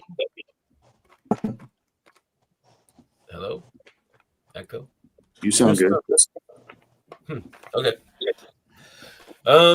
Let's see. Oh, I wanted to do a real quick. Somebody's audio. Just everybody mute for a minute. Check. Microphone check. Good. Okay, everyone stay muted, I guess. I don't know. I wanted to do shout outs. I wanted to show off a little bit of, let's see here.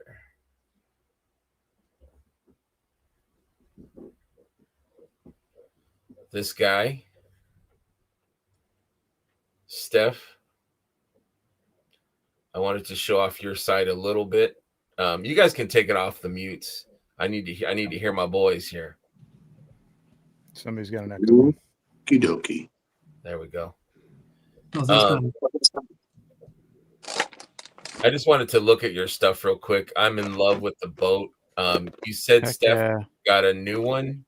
Yeah. That shields can hook onto. Yes, yeah. It's the same. Oh. Well, I have this basic one for well, I'll have them at ToyCon, but this new version will come with 6 shields, a rope. I got the shields here. I'll go dig them up later, but yeah, it's one piece. It doesn't have the monster, dragon or stern and bow pieces like the other, but this was a more simplistic, less outwardly extravagant Detour custom design. So a Viking fit, but this will come with the shields. Have a more traditional look, so definitely look forward to that for the next show. Absolutely. Nice. Now, is that something? What was that? Does the boat float? It depends. Do you want it to float? They'll let you. Hey, Steph, I want to tell you, when I got my boat, I mean, I knew it was very cool, but the actual, I've showed it to a couple people and they're like, man, that looks like real wood. Like the way you did that, I was just super impressed. And you've got a lot of shout out and kudos from people around here in the old Pac Northwest that I've showed it to. So congrats on an awesome piece. It's incredible. It's so cool. Support. I love you guys.